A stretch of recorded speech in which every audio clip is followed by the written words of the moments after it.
Good morning and welcome to the 35th meeting of the Economy, Energy and Fair Work Committee for 2019. May I ask all those in the public gallery to turn off or to silent any electrical devices.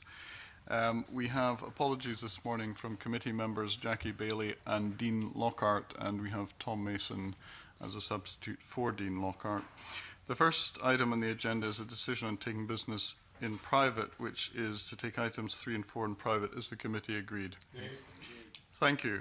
We now turn to item 2 in our agenda, which is the issue of bank closures. So for our first panel, we have today, going from my left to right, first of all, Dr. Pete Chima, OBE, who is the Chief Executive of the Scottish Grocers Federation, Andrew Craigan, Head of Payments Policy, British Retail Consortium, Barry McCulloch, Senior Policy Advisor of the Federation of Small Businesses, and Paul McBain, who is the Non-Executive Director of the National Federation of Sub-Postmasters. So welcome to all 4 of you this morning. Thank you for coming into the committee.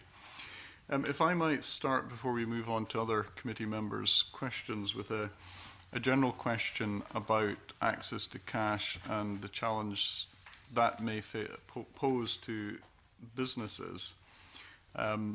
Do members of the panel have any comment on that? Is that a challenge to small businesses, to other businesses nowadays?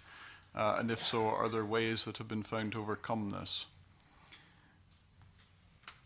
Barry McCulloch. Yeah, I'll kick things off. Thank you for the invite. I gave evidence last time round and found the subsequent committee report excellent as a building block to have a further conversation about what we can do to try to turn the tide against branch closures and ATM closures. I think to answer your question, Chair, there are obvious impacts that ATM closures, particularly free-to-use ATMs, have on local businesses, and we have both statistical data and anecdotal evidence which suggests that it can lead to reduced sales. It can also lead to reduced footfall. This is particularly an issue in poorer communities and particularly an issue in rural communities where cash still remains a very popular payment method for consumers. So although the trend is downward, cash is still a vital part of local economies across Scotland, and as such, local businesses do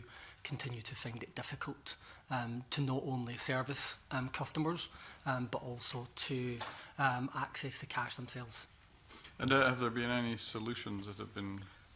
I think that there has. During the summer, Link made a very welcome announcement to try to make sure that we have free-to-use ATMs in every high street across the UK. I think my one note of caution with that, or scepticism perhaps, is that they did say that the interchange fee and the reduction in it would not lead to free-to-use ATM closures, and it did. So hopeful that that the intention is sound, but slightly wary about how that pans out in local economies. All right. Dr. Chima, has much changed since the committee issued its report in July 2018? Not really. I think 76% of our convenience stores, customers still pay by cash, and that's been indicated in the Scottish Local Shop report that we launched just there last month. The one thing we're finding is that we feel that there's a duopoly in place with ATMs, and that's having a really detrimental effect upon our convenience store operators, whereby they've been given really 3 options: either to have an ATM that pays no commission, remove the ATM, or keep the ATM with a surcharge, and they get no say in the matter. And we're having to have a look at the types of contracts that have been provided by these 2 ATM operators, and they are very, very restrictive. And often, I would say in 99.9% of the cases, these operators have no choice either to, just to accept having a surcharge, whereby the bigger operators like likes of Tesco, Sainsbury's, Morrisons, Asda, can dictate policies to these operators because they've got a higher footfall. But predominantly we're in areas where, we're so integral part of communities and rural communities that it's imperative that this changes. Can you give us an indication of the level of surcharge involved? They're forcing up to about 95 pence to £1, and in some cases £2 surcharge to be put on. And the bad part of all of this is that I think it goes against against the retailers, because often people will then switch away and move elsewhere, or they won't take out cash, and that has a knock-on effect on other businesses and local businesses at that. And can you explain how the 95 pence or surcharge, how that's calculated, on what basis that's done? Oh, well, I wish the ATM providers, I think that's one for them, because it's a charge that they install, not something that the retailer dictates. It's not, retailers don't want a surcharge. Retailers want free to use ATMs. And we're getting at least 4 or 5 complaints every single week of people telling us that this is what's been dictated to them. Andrew Craigan?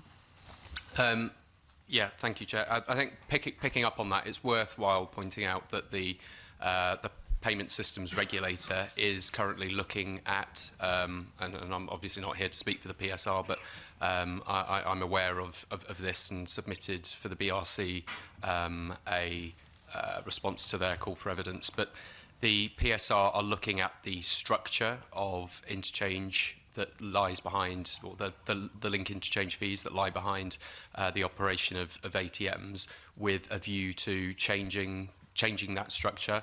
Now, of course, it's the level of ATM interchange that has led to a significant decline of ATM provision across the country. We've seen that dip from a high of just over 70,000 ATMs across the country to around 65,000 ATMs, so a closure of 5,000 ATMs with consecutive with the announcement from Link of the implementation of consecutive cuts to Link interchange fees, and that obviously has issues for the viability of ATMs across the country. So whereas we've seen some close, there's also a significant issue of social justice, I would say, as well as an issue of geography. So we have a number of ATMs that are protected across the country because they're further than a kilometre away, or it's a kilometre away from another way of accessing cash. But actually, where we've seen some of those ATMs move to pay-to-use ATMs, I think that tends to be in areas which are more socio-economically challenged, and therefore we have a serious social justice issue where it comes to the transition of free-to-use ATMs to pay-to-use ATMs. I'm sure this committee would be very concerned about. I'm just looking at the figures you give for ATMs. Is that UK-wide? That is UK-wide, yeah. I think from figures the committee has, in 2010 it's just over 63,000, rising to about 70,000 plus in 2015, and then falling back again to about just under 62,000 in June of this year. So sorry, yeah, I think my figures are dated. Risen and fallen, but what might be of more interest is the question of where the ATMs are placed in terms of location for different areas of the country. I don't know, do you have that sort of information to hand? I don't have information on in terms of where the ATMs are placed, but I do my understanding is one of the things that the PSR are looking to do with the restructure of this of the interchange fee is to provide a financial incentive for the provision of ATMs in geographically isolated areas, as well as the provisions that are already there for the 1 kilometre protection that we've already talked about. I think perhaps briefly on this point, Dr. Chima and then Barry McCulloch, and then we'll come to questions from Gordon MacDonald. I just want to make several points here that, you know, some retailers are able to buy out the remaining life of the ATM, but they've got to pay a significant fee to buy out their contracts. One of our members refused to sign a contract to switch from a free-to-use ATM to a chargeable machine, but the ATM provider was still able to proceed anyway, so they've often got no choice. But one thing I do want to make apparent to yourselves is that too much, I think, is made out of this link intercharge fee. You know, the first 5% reduction took place in July 2018, and a second 5% reduction took place in January 2019, you know, reducing it to 23 pence per transaction. That's not what's happening in the real world. You know, if there was an actual 10% reduction in commission, most of the retailers wouldn't probably mind having that. But that's not what's happening. What's happening is, you know, they've got those three choices which I've mentioned before. You know, their commission is taken away altogether. You know, if there was a 10% reduction, you know, along with the link interchange fee, people wouldn't mind that. One thing we also got to remember is that the fee is only paid on cash transactions. Yet, Link pay ATM providers on cash balance inquiries as well. And retailers get no fee on that. They get no commission on that. It's an unreal and unfair world out there for the independent retailers. Barry McCulloch. Yeah, just returning to Andrew's point, and I would direct the committee to the Which research on cashless communities, which showed that there has been a 10% reduction in the ATM network in the last year in Scotland, which translates to over 550 free-to-use ATMs disappearing from the country, and there are postcodes which the committee may be aware in Edinburgh, EH18, and Aberdeen, AB13, which have both large populations and no access to either a cash point or a post office, and that has led Which and ourselves to label the emergence of cash deserts as a potential social and economic issue. All right, I'd like to come now to questions from Gordon MacDonald. Thanks very much, Convener. I was wanting to ask Pete Chima about ATMs. You've discussed the options that have been given to individuals, whether they accept a machine that charges a fee or not. Do you know whether it's a uniform policy by the ATM providers that they're treating large supermarket chains the same as small independents, or as small independents? You know, what we're being told is a slight increase in the number of free-to-use machines, but what I'm trying to identify is whether it's targeted to one sector, as in the large supermarket chains, as opposed to the small convenience stores. Our experience has been that the larger retailers, the multiples, are benefiting out of this. Right. And it's the smaller retailers that are really suffering. And we're seeing that time in, time out. And, you know, we're getting so many complaints. Mm-hmm. The smaller retailers are unable to negotiate.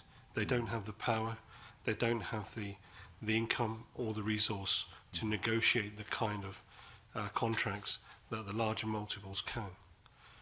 And that's one of, I mean, I'll give you an example. There's a retailer out towards Blackburn who's been forced to take on a fee-paying ATM, and yet 20 yards down there's another, and I won't name the store because I think that's unfair, and then there's stores to either side, and they're both non-fee paying, owned by the same company as the convenience store retailer. What impact does that have on footfall? It has a detrimental effect, up to about 20% fall. But add the rest of the stuff that's also going on, you know, the cumulative cost burden, the cumulative legislation burden that we're constantly having to deal with. It's forcing a lot of retailers to shut. Anybody else's experience about seeing this differential between the large supermarket chains and, you know, the small retailers? Well, as the British Retail Consortium largely is kind of skewed in favour of larger retailers, I feel like I should probably say something on this. But the viability of ATM provision is something that threatens the larger retailers as well as the independent ATM providers because of the fee reductions, the interchange fee reductions. It makes it less viable to if you're a Sainsbury's, for example, that is maintaining your own ATMs on sites across the country, then they're becoming less viable with the reduction of interchange, just as the independent ATM providers that might actually operate on your site instead of ATMs that are owned by you, they also become less viable. But I'll be the first to admit that all data that we receive at the BRC is skewed in favour of large retailers. We will have large footfall coming through an Asda or a Morrison's or a Sainsbury's supermarket, but the footfall that might be coming through a smaller independent retailer in rural Scotland is not facing those same circumstances. And I think it's those kinds of situations where we need to see greater concern and provision from those that have the power to do so in the payment systems regulator, the Financial Conduct Authority, even the Bank of England, where it comes to provision of cash services at the highest level, or the regulation of cash services at the highest level across the UK, and the Treasury as well. And I think that there is clearly a lot of debate around access to cash today. But we will expect to see some shifts, and one of the things that I mentioned before around the change to the structure of interchange fees is obviously something that's being looked at by the PSR, but that is not going to be a silver bullet for this situation. Neither is the revisions that the Bank of England are considering for reviewing the cash services infrastructure. I think we need to have something that's comprehensive and government-led, and of course the representations that we all make independently as business organisations and through this committee and the Scottish Government to those regulators and to the UK national government to try and ensure that something comprehensive happens to protect access to cash in the most vulnerable communities is essential. Andrew, let's be absolutely honest about these things. It's the smaller convenience retailers that provide most of the services that the larger retailers don't want to take on, such as the post office services, the payment services, and PayPoint. We're the ones at the heart of the communities. We're the ones that are providing those services, and those services are unwanted by the larger multiples. Okay. Paul? Yeah.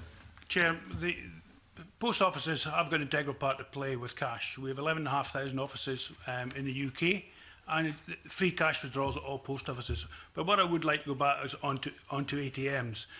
The issue that hasn't been raised just now is with regards to rates on ATMs. If we are not paying, if we're not getting a fee for having an ATM, it's a cost to retailer. In the north of Scotland where I am, I got one of my ATMs taken out.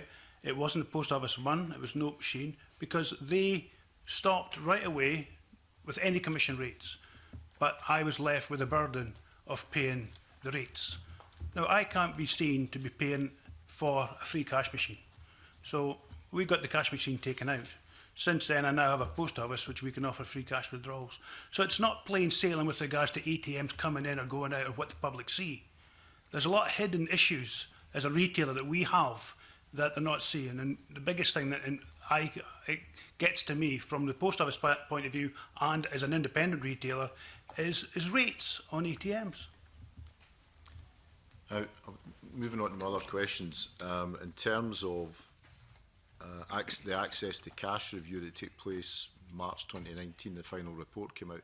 Andrew, you said that any solution has to be government-led, but in the report that we wrote, we had a response from the UK government Treasury saying that it's not government policy to intervene in commercial decisions such as closures of bank branches, etc.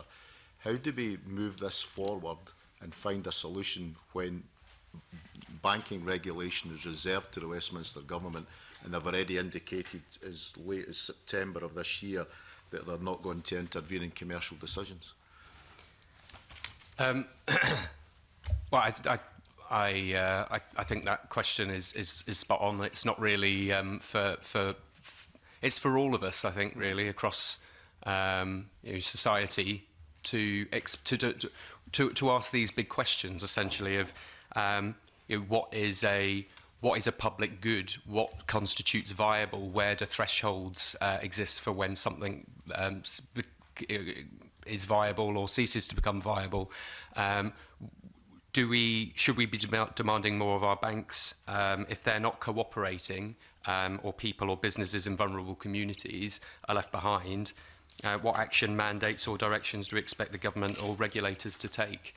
Are the regulators too close to the organisations that they regulate? Should we be more forthright with the Bank of England, the Financial Conduct Authority, the PSR, the Payment Systems Regulator, and the Treasury?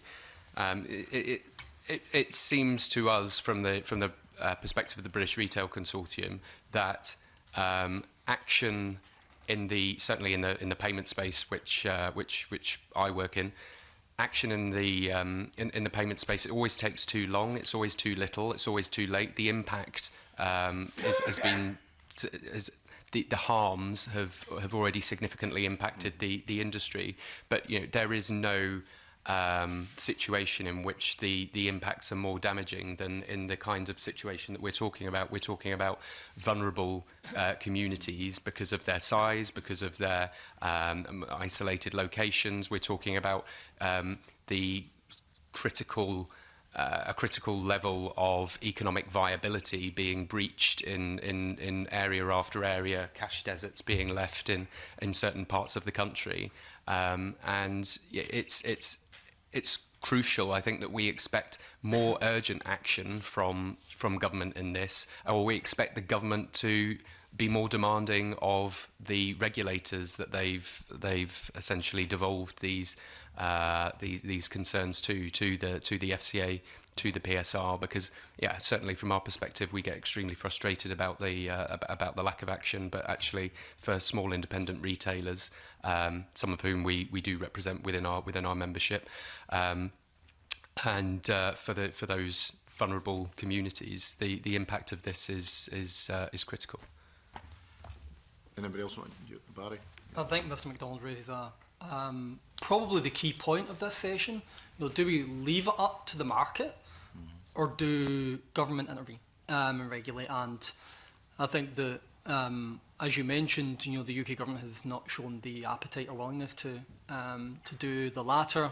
But I think that before it's too late, our position remains similar to the committees, that we have to get a grip of this issue. We need a systematic study into the impact that both the branch closure programme and the ATM programme is having. What impact is it having on the Scottish economy, to establish a basic banking provision? So what does that basic banking provision mean within the current economy, but in the future? I think we're proceeding on the basis that cashlessness will be the future. But as the access to cash review showed, we've got a fifth of the population which will continue to use cash. And they cited Sweden, which is far along the path towards cashlessness, but still a fifth of the population that need access to that cash. So, our view is quite clear that we have to put protections in place, and that this is an issue of financial exclusion, not just for communities, but for local businesses. Pete? So, I think, we've got to, I want to recognise the fact that the Post Office is one of the most valuable services offered at a convenience store. In total, 23% of Scottish C-stores offer Post Office services. So I think it's, they should be really remunerated accordingly as well. And I think that's a point that's often overlooked. But one of the things I do want to talk about, and that the SGF are also looking at, is looking at a Scottish system. I think, for too long, we've gone down south, given the evidence, we've gone to the PSR meetings, we're giving, evidence here. But we're not really getting anywhere. We know what the banks are doing to us.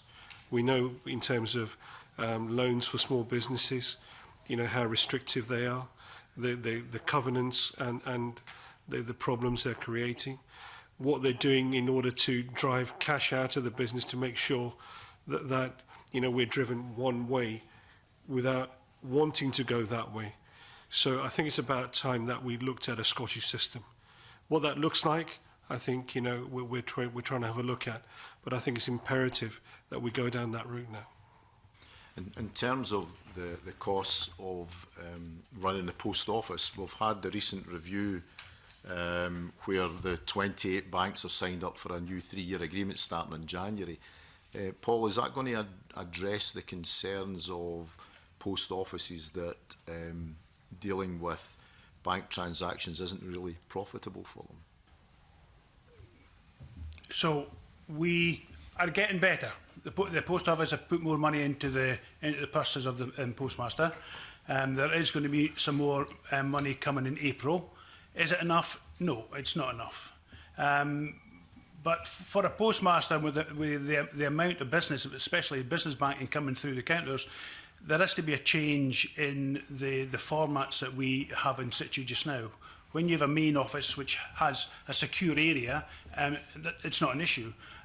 Majority of offices now in the north of Scotland and are locals where it's less easy to accept money in and dispose of it easily and securely. So these have been looked at the moment because it's probably been thrown on us just as a post office just as much as the bank's closing. We have to change, but to change we need time. But we really don't have time. It's happening. For a sub-postmaster, the biggest thing, and it wouldn't cost the post office nothing, obviously it's going to cost the banks something because it's their business that we are doing. If I give you a scenario, as a businessman, I pay my bank £1 per 100 to debit my cash to them. As a sub-postmaster at the moment, I get paid £1 per 1,000. I'm not arguing with that. What I'm getting to is I never walk into a Santander bank because I bank everything through the post office. But they still charge me for the amount of cash that I bank at the post office from them. If there was some sort of free banking for a postmaster or something better, something you get a discount, then that would go a long way to help struggling postmasters. If I give, again, as an example, my bottom line would benefit from £6,000 a year with the cash that I'm depositing through my bank. So it wouldn't cost the post office, but again, it's red tape. It doesn't matter who you're talking about. I can see simple solutions, but the simple solutions are never normally the easy solutions. Anybody else want to come in on that point? No. Okay, thanks very much. Thank you. I suppose the question is, I know young people who use no cash at all. If 80% of the population, just to put the counter argument, I'm not saying this is my view, or the committee has expressed its view in its previous report, which isn't necessarily this way, but to put the counter argument, if 80% of the population choose not to use cash, then the difficulty is if a small minority continue to use it, that will have costs in terms of provision of that. So, Andrew Craigan talked about it's sort of a conversation for everyone, as it were. Is that something people need to be made more aware of, that there will always be people who need to use cash for whatever reason, and therefore this trend perhaps of people moving to generally not use cash is creating problems for that part of society? Well, it's clearly been a long-term trend that people are using less cash across the UK and across the Western world. But the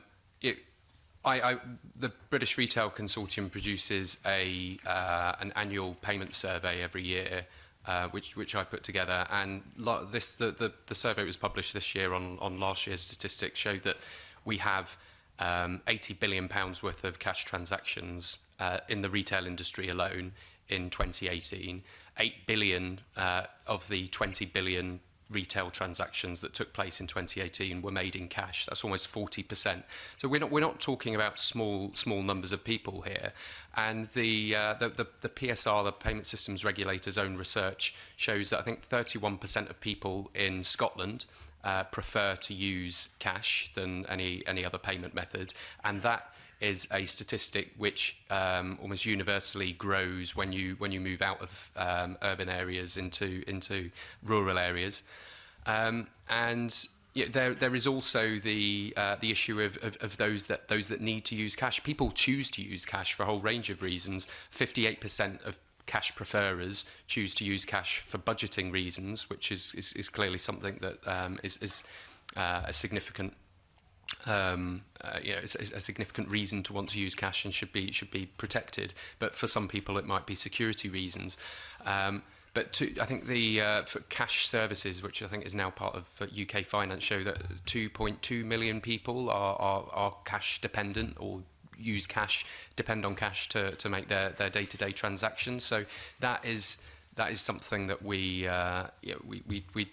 that definitely needs to be taken into consideration. Whatever debate we have about what the future of payments looks like for the UK, there's a huge swathe of people that currently use cash that will continue to use cash for the foreseeable future, preserving that cash infrastructure that lies behind.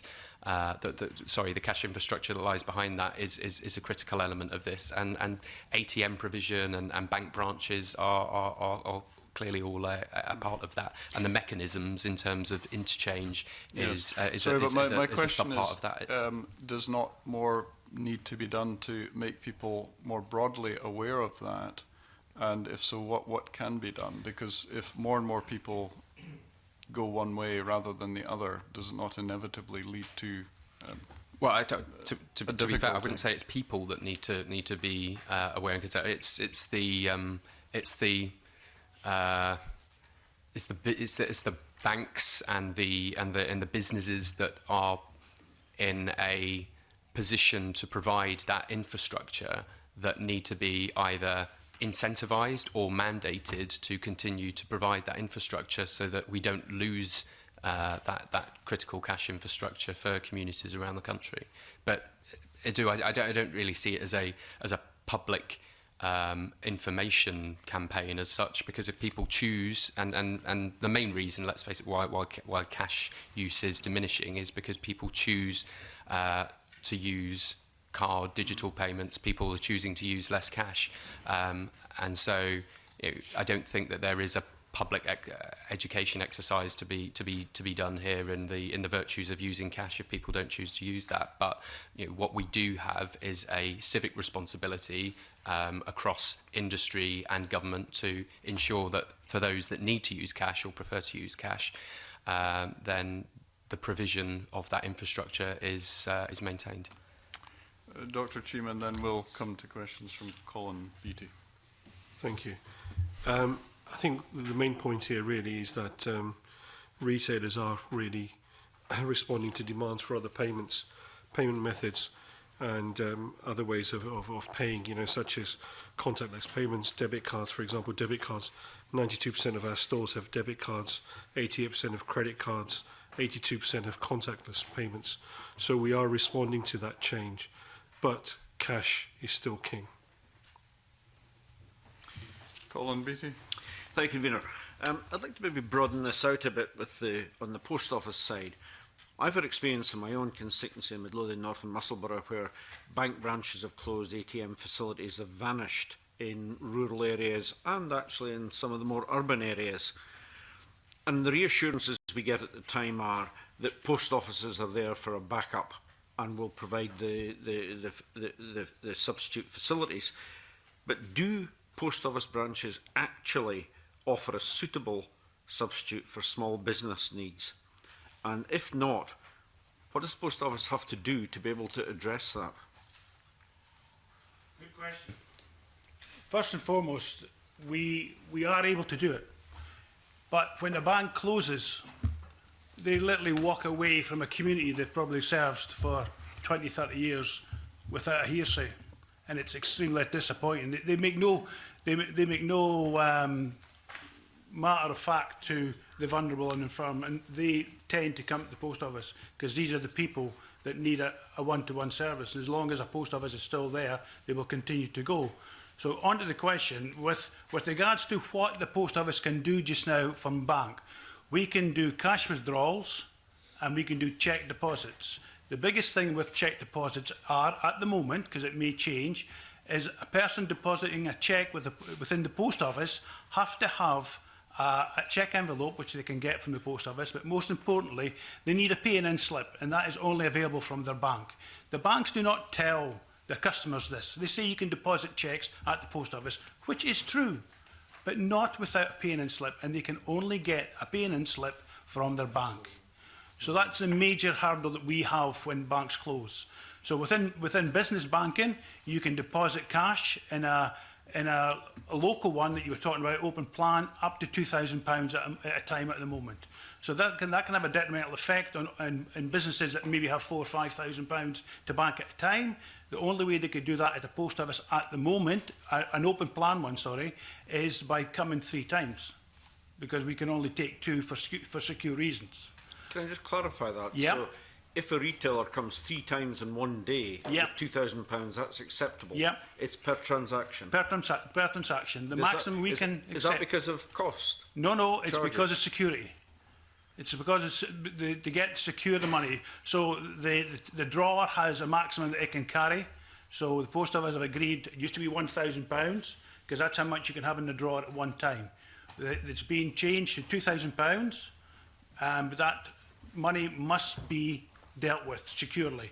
And normal combi units, open plan units, have a facility underneath. It might be a roller cash that they put money away safely, or it might be a biddy safe where they just slide the money in. So there is a secure way of doing it, but they can come back 2 or 3 times, which is not good for the retailer. But at the moment, that's a service. On a main office, they can bank, they say up to 20,000, but more if there's been an arrangement made with the postmaster and the business. And from the point of view of the post office, is that perceived to meet the needs of the retailers? Is it tailored to that? It's certainly not tailored to that, because the issues that you can't have is, let's take a Monday. So we've had your weekend banking and they come to the till, but what also happens on Monday is everybody comes in for the pensions regardless. You know, we still have a bit of a queue on a Monday. Unbelievable, I know, the way things are going, but with the business banking coming in, they've maybe got 3 days and it takes forever. The business is, so the post office are looking at a facility that a business can come with their money and drop and go. So they can drop the money without having to wait, and then they can go, and there's an agreement with the bank, which is the business bank, that they can do this. So the onus, if I then check that money and see that it's £10 short, then the onus is on the business to give me that £10 back. So there has to be an agreement with that. But they're looking at different ways of making it quicker. But at the moment, you come and you literally stand there and wait for that money to be checked. We do have a checker for the notes, which is much quicker. But then another issue that we have from a business perspective in the post office is forgeries. You know, we are now liable for all forgeries. When the bank shut the door and walked away, great. But who dealt with the forgeries then? The banks themselves. Who deals with them now? Paul McBain or the postmaster? Not the post office, not the banks, the individual. If we pick up a forged note, we are sent it back and we lose that money. So when you consider we're getting £1 per £1,000 and we look and there's a £10 forgery in one of the notes, we've got to do £10,000 before we've paid that off. Just on that particular point, out of curiosity, what sort of volume of forgeries do you encounter? In the north of Scotland, not many. In Glasgow, there is an office that will have. There are 100, 520s, sometimes 50s. Bank of England £20 notes, Bank of Scotland £20 notes are very, very on the go just now. I wouldn't like to put a figure on it, but it is prevalent. But the issue is that we are liable.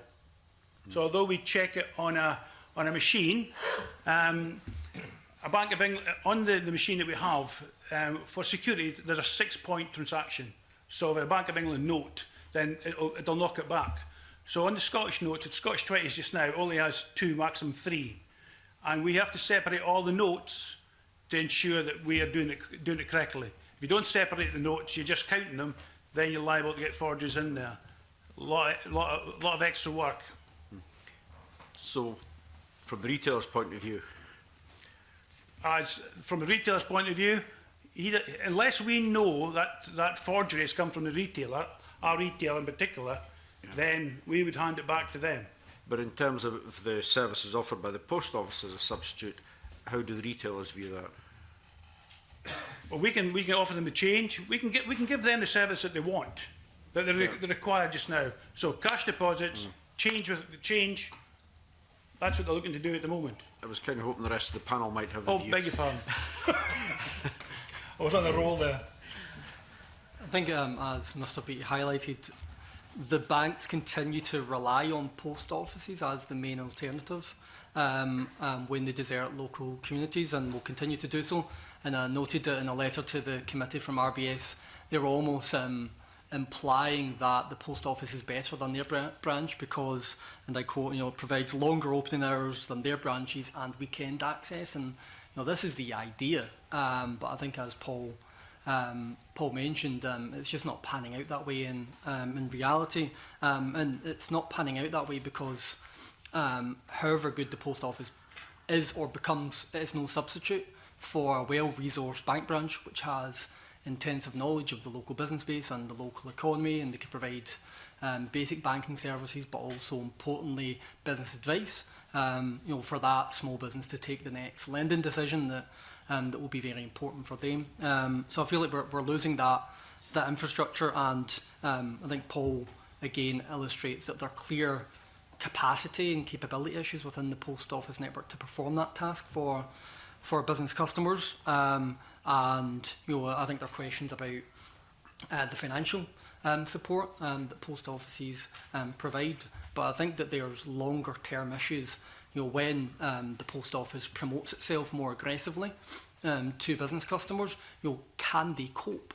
And I'm not quite sure that they can, and to say nothing of the fact that the service that they provide can be very variable depending on where you are. As Paul mentioned, whether or not is it a post office plus retail, or is it a retailer plus the post office? It depends what your dominant focus is, but I think the overriding message that I would convey to the committee is a pure substitute. I think the banks have been very, very clever in deflecting their issues and problems onto the post office. And, it's something that has to be recognised.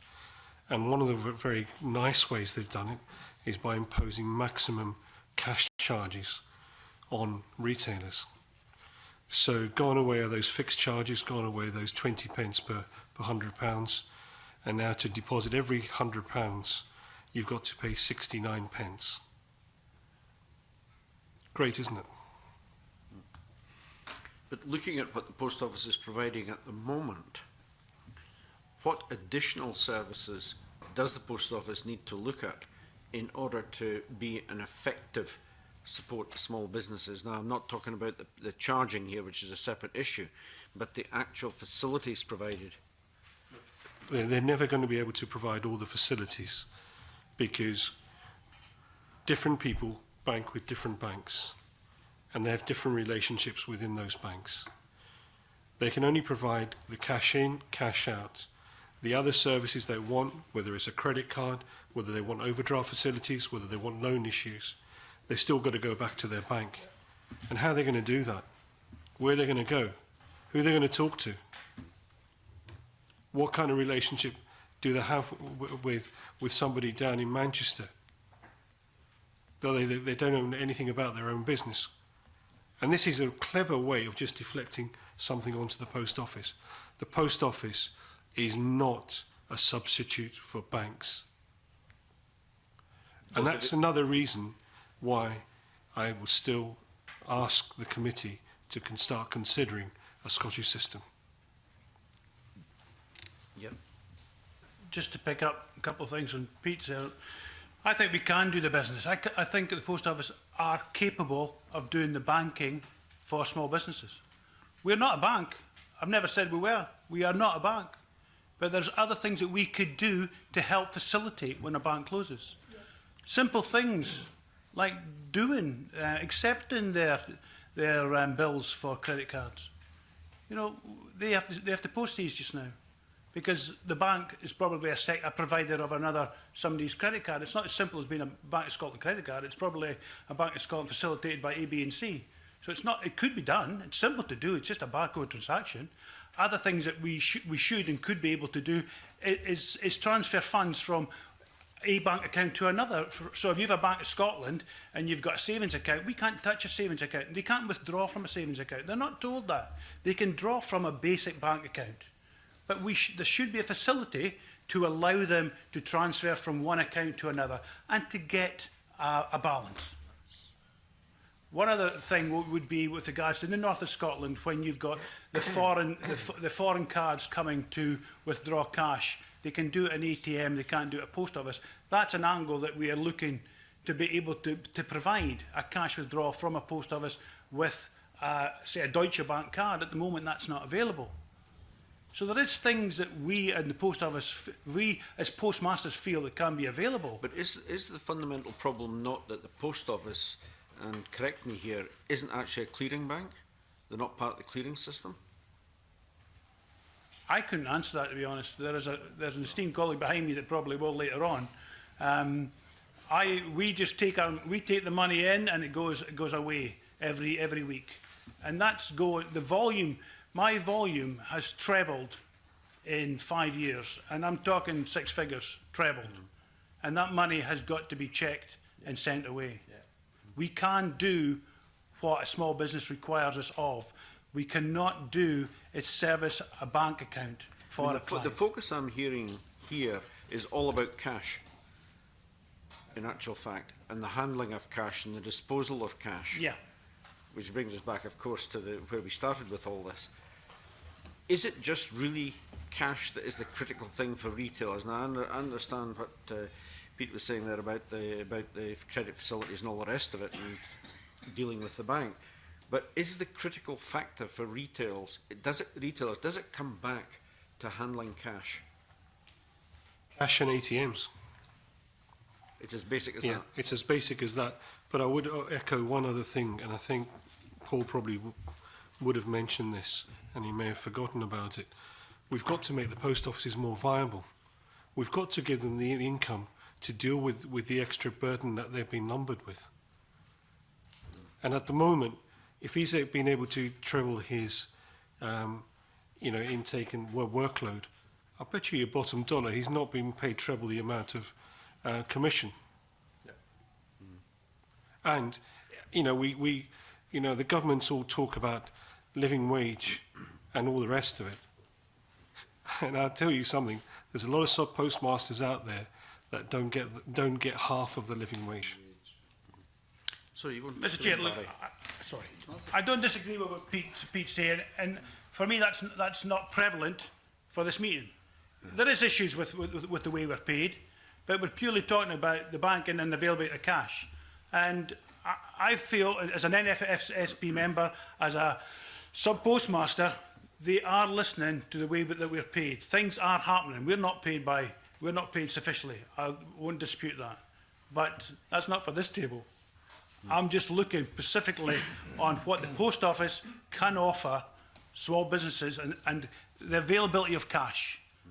Barry, I think you wanted to come in. Sorry, before we move on, I mean, the comment about your commission not having trebled, can you comment on that, since you presumably can give us some... What do you mean by commission? Well, I don't know. Dr. Chima commented about saying he would bet your commission hadn't trebled in terms of your handling of cash having trebled. So well, if can you give us a comment on that? Sorry, Chair. If you're talking about business banking, our commission has trebled. Okay. It's not sufficient. But to answer the question, yes, it has trebled. All right, thank you. I'd like to move on to questions from the Deputy Convener, but bring in Richard Lyle before we do that. Yeah, there's a number of comments, and I have to say I was a grocer. I worked for a bank and handled cash and bank cash and took it down to a night safe. Don't have night safes in post offices, do you? Not at the moment, sir. No. Being And looked at. fundamentally, all local post offices, in my village where I stay, we had a local post office, which the post office then closed and moved it into a shop, convenience store. But they'd done that to save money, and basically so they wouldn't need to pay the postmaster. And fundamentally, in the last 20, 30 years, there's been a massive change in financial situations. There's several questions I've got, so I don't tie a lot. What, Mr. Chima, what do you do for? How does a shopkeeper now get change, and how do they pay in their cash? Do they get it uplifted by a security firm, or do they take it to the convenience store, or pay it if they have a post office within their own store, pay it into the post office? Those that have a post office, and as I mentioned before, 23% of our retailers do have a post office. They do pay the cash straight into the post office, and they can use the change facilities from there. Right. But the remaining 70-odd%, 77%, have to drive somewhere else. Yeah. That means car parking fees, Yeah. extra insurance, Yeah. the extra time they take out of their business, and often, you know, they've got lone worker situations, so they've got to bring somebody else in to pay somebody some additional wages. So there's all the added security, risk, insurance, costs involved in order to do all of that. So there are fundamental issues. If you look at Sterling, for example, there's only one bank that's left, and that's inside a shopping mall. So somebody from Alloa that wanted to go to RBS would have to drive all the way to Sterling, or even somebody from Dunblane, or from Tillicootree. Yeah. They would all have to come to the Sterling branch. That's a 16-mile round trip.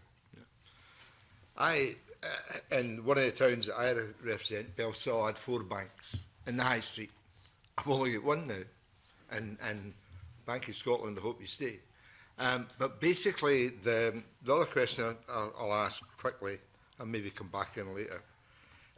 If I can get money out of any ATM, even abroad, why can't I pay money in to any bank anywhere in the world? I have no idea. I think there's one for the ATM providers. Yeah, and one for the banks. Absolutely. Thank you, Convener. Deputy Convener. Thanks very much, Convener. I just wanted to touch on where we are in terms of public perception of the shift in service from the bank to the post office network. Are we making people aware of the range of services that are available there, Paul? And what do the public think about this? Do they expect staff within the post office network to have the same kind of level and quality of advice that they perhaps used to receive in the local bank? I think you touched on it, Barry. And do we need to do more in that kind of area, that space, to get that, to improve that? I'd have to say yes. When a bank closes, and in my Keith shop, the Bank of Scotland closed. So they were very upfront. They were keeping talking with the customers, making them aware of what they could do at the post office. I met with the manageress there, and we tried to have a negotiation of what, how make it as smooth as possible. But it's still transfer when they came to, now, this is what I did in the bank, and having to explain to them. Once it gets up and running, then you see the little holes, and with the cheque deposits being a prime example. And I've always used this card. Well, you can't use that card. It has to be your actual debit card. People would take funds from A to B. So I still think the banks are not doing enough to support the post offices with regards to what we can do for them. It's too broad. Just say the post office can service your needs. Well, we can to a degree, and we want to a degree, but it has to be accepted that this is what we can offer at this point in time. And it's always going to be a difficulty. And I think the awareness for a person that's a Bank of Scotland client that doesn't have to go to a Bank of Scotland ATM to withdraw cash. It's the understanding that you can go to any ATM and withdraw cash, because you have a majority of customers out there that will only use which bank they're with, that ATM, unaware that a facility is available from a post office. Before all the banks, we used to deal with Clydesdale. All Clydesdale's business that we do now, we've done it for the last 10 years. But we didn't shout about it, but nobody knew. You know, now we're doing literally every bank, unless you're nationwide, because it's a building society, but unless, you know, we're doing nearly every bank now. But the knowledge out there, we're not shouting about it sufficiently enough, in my opinion. Barry? Yeah, I would just completely concur with what Paul said. I think there's lots of work to raise awareness of the post office to local businesses. In particular, I think my one note of caution, which I hinted at earlier, is that we may be stimulating demand which we can't service, and so we would welcome working with the post office to do more to raise awareness of the service. But I think that has to be part of a wider discussion of how do we build the post office network to do as much as it can to be an alternative to a bank branch. And do you see the banks having a clear role to play in that? I mean, I asked my banks when they left Stewarton in my constituency, would they still send anyone, to provide some banking advisory services within the post office facility? And the answer, I think, was no. Should they do that? Well, the difficulty that we are not, like, sorry, myself as a sub-postmaster, I'm not FSA compliant. So we have products that we can offer, but we don't give advice, we give information, and then it's a client's. So with a bank, you would sit down with a bank officer, and he would give you information and advice. So and that will never happen unless we go that next step up and become all compliant. So we can give the information over, but we can't advise. So if we're talking about maybe, say, a Bank of Scotland advisor coming to a post office 1 day a week, you know, who's to say that couldn't work? Any other views on that? Just to provide that advisory service that's been lost? There could be and is a clear role for the banks, whether or not they actually do it, given that, you know, let's be honest, the primary motivation in closing branches is to cut costs. I probably don't think it's as likely that they will work in partnership with the post office to build up that and that service, and that will be a loss because many of our members go to their local branch for advice, and as Paul pointed out there, they will not be able to get that advice from the post office. And you know, their RBS have community bankers, but again, we haven't heard much about them and what they do and what impact they have. You know, they have mobile vans, which are fine, but you know, none of these alternatives are a substitute for a good branch network. Okay. Thank you for that. Oh. May I also say that what we're talking about for the customers, so the customer at the moment would go to the bank and speak to a manager, speak to a clerk. That's been a service that, as a business customer, it's been lost to me about 10 years ago. You know, because we then started dealing with business managers from Edinburgh or Glasgow. You know, so they've pulled the rug from the businesses, and now they're just doing 10 years later for the customer. You know, they will contact them. If they need to speak, they will contact and facilitate a meeting in one of the local offices. But I do see ground in a sort of service that we could be used as a hub to help with information, especially in areas. I'll take an area like Lossiemouth in the northeast of Scotland, the biggest, well, the only RAF base in Scotland now, no bank.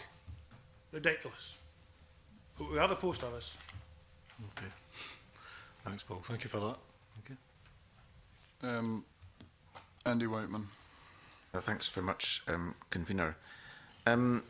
So less cash is being used now, but the Access to Cash report indicates that there's more cash in circulation. I'm not quite sure what explains that. But if there's less cash being used, the costs of the cash infrastructure, everything from the printing to the distribution to the recycling and all the rest of it, has probably remained virtually constant. So the costs per £10, if you like, has risen. The cost to keep cash in circulation has risen. So given that we're not going cashless anytime soon, and given that we need to keep cash around, it seems to me that we need, as Andrew Cregan said earlier, a comprehensive and government-led process in place to ensure that that all works. Because it seems to me that little bits of the system, whether it's the banks, the ATM providers, regulatory bodies, have all made a number of individual changes, none of which have been really sort of tied together in any kind of comprehensive look. So I just wondered, is there any scope for that happening, a comprehensive government-led review? And I also wanted to ask Peter Chima in particular, what does a Scottish solution look like, just in broad terms? I'd be interested in more detail. Let's get back to the basics. When you made a comment that there's less cash in the society, not in Scotland. Our records show that the cash over the last 4 years has been relatively constant, in about 76% demand in convenience stores, and that's what we take. Where there's been a demise is south of the border in London and so forth in the southeast. And I think too often, whatever happens down there, everybody thinks is replicated everywhere else. It's not. So that's the first point I would like to make. That cash is still very important to us. And even when it gets less prominent, it will probably be the rural areas that will be the last to go. But who's driving all of this? It's the banks. The banks are driving it because they're making it harder to pay in, they're making it more expensive, and they don't want it because it's a real cost to them. So the banks don't want cash? No, they don't. Is what you're arguing? Absolutely not. They don't want to handle cash. So the question therefore arises, in terms of Andrew Cregan's point about a comprehensive and government-led review, cash is still required. Yes. I mean, when you talked about Scotland, the figures in the access to cash review are, just look at ATM withdrawals, 3.3% reduction in Scotland, 4.3% in the East Midlands, 4% in the West Midlands, 3.3% in Wales. We're not that different on that metric in terms of cash withdrawals. I understand that, for example, going through convenience stores, it might be a bit higher. There's various ways of measuring this. Can I just say that the Herald ran a newspaper story on the 24th of November this year, and some of the statistics were the free-to-use ATM numbers in Scotland are now below 5,000 for the very first time. 85% of those, that's 426, noted that 85% of those lost had happened in the last six months. That's 426 of those. A rate of 71 a month. That's around 10 free-to-use ATMs that have continued to be shut every single week this year. Mm-hmm. So could I ask you, though, what a Scottish solution looks like? What are the elements of that? I mean, I'm not expecting you to have a detailed, but in broad terms. In broad terms, I would say that we have to control our own destiny, because people down south, What does that mean? I really don't know. Okay. I think it's one that we need to discuss, but it's because the problem for this Parliament is that a lot of these powers are reserved over financial services. So it's actually quite difficult. That's one of the reasons why I'm saying that we should look at a Scottish system. I mean, it's something that's never ever been discussed, something that's never ever been put forward, and that's why I'm highlighting that now. Okay. In this context, I think it's important to bring together both the loss of free-to-use ATMs and the loss of bank branch closures together, and ask a question about, is what we have enough? So Pete pointed out, we have less than 5,000 ATMs in Scotland, and the committee report showed that there's just over 500 bank branches operating in Scotland. We have a business population of 350,000. Is that enough? I mean, I don't think it is, but I think, as the committee report pointed out, we don't know, because there's never been a comprehensive look at this across the UK. I mean, I think at the FSB we would certainly welcome moves to do something within Scotland to get a clearer idea of where we are and what is required, because I mean, our fear is that it is already too late. And that we are going down a direction that we perhaps don't understand. We don't really know what the impact is on local businesses. We are characterising those who oppose branch closures and the loss of free-to-use ATMs as dinosaurs, and I just don't think that's fair. And I think we need a much more objective debate about the future of local banking services in Scotland. May I just add to that? When we look at what is the correct number for Scotland ATMs, so I'm post office hat on again, we have 11,500 offices. Is that right? If I'm being honest, I think we've got too many. But government are paying a subsidy to ensure that we have that criteria. So if we were to be in control of our own destiny, at what cost to Scottish Government will it be to have what you see being sufficient ATMs free to use? And in terms of the universal, the banking standard, which has been the attempt to try and, as it were, force the banks to behave a bit better in regard to the loss of bank branches, ATMs as well, is that sufficient, or do we need, as it were, a statutory universal banking standard that defines what banking is, the needs that people have, and the minimum criteria that people should follow in order to have a banking licence? I think we need something better. That's, without a shadow of a doubt, the access to banking standard. It governs how you close a branch, and as many people have pointed out, banks are not required to consult with customers before they close. They gather the data and then they consult on the nature of the closure.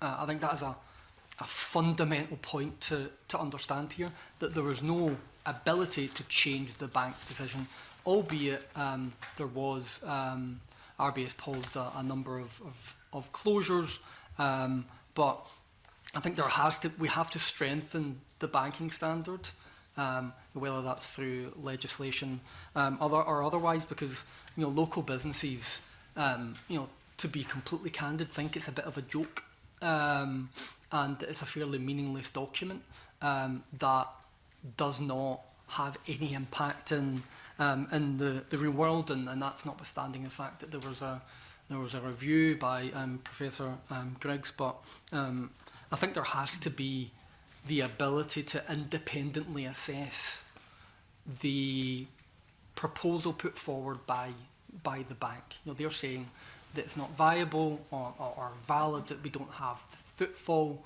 that we don't have the customers. Well, is that true? Because depending where you go, local communities and businesses will say otherwise, and they'll do their own analysis. But we do need something rigorous and robust that is independent to try and parse some meaning from this. Okay. Thanks, Commissioner. Jamie Halker-Johnson.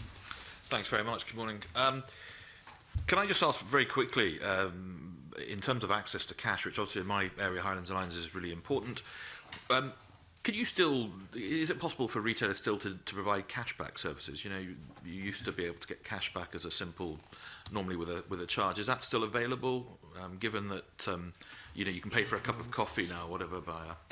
Yeah, we still provide that service. And there's a charge for that, and has that charge come down or changed at all? Or? No, there's no charge. There's no charge for a cashback service. No. Okay. And can any business do that regardless of what sector they're in? And is there a... I mean, there'll be a charge to the business to do that, to provide that cash. The provision of cashback services is something I've been doing quite a bit of work on behalf of our members recently.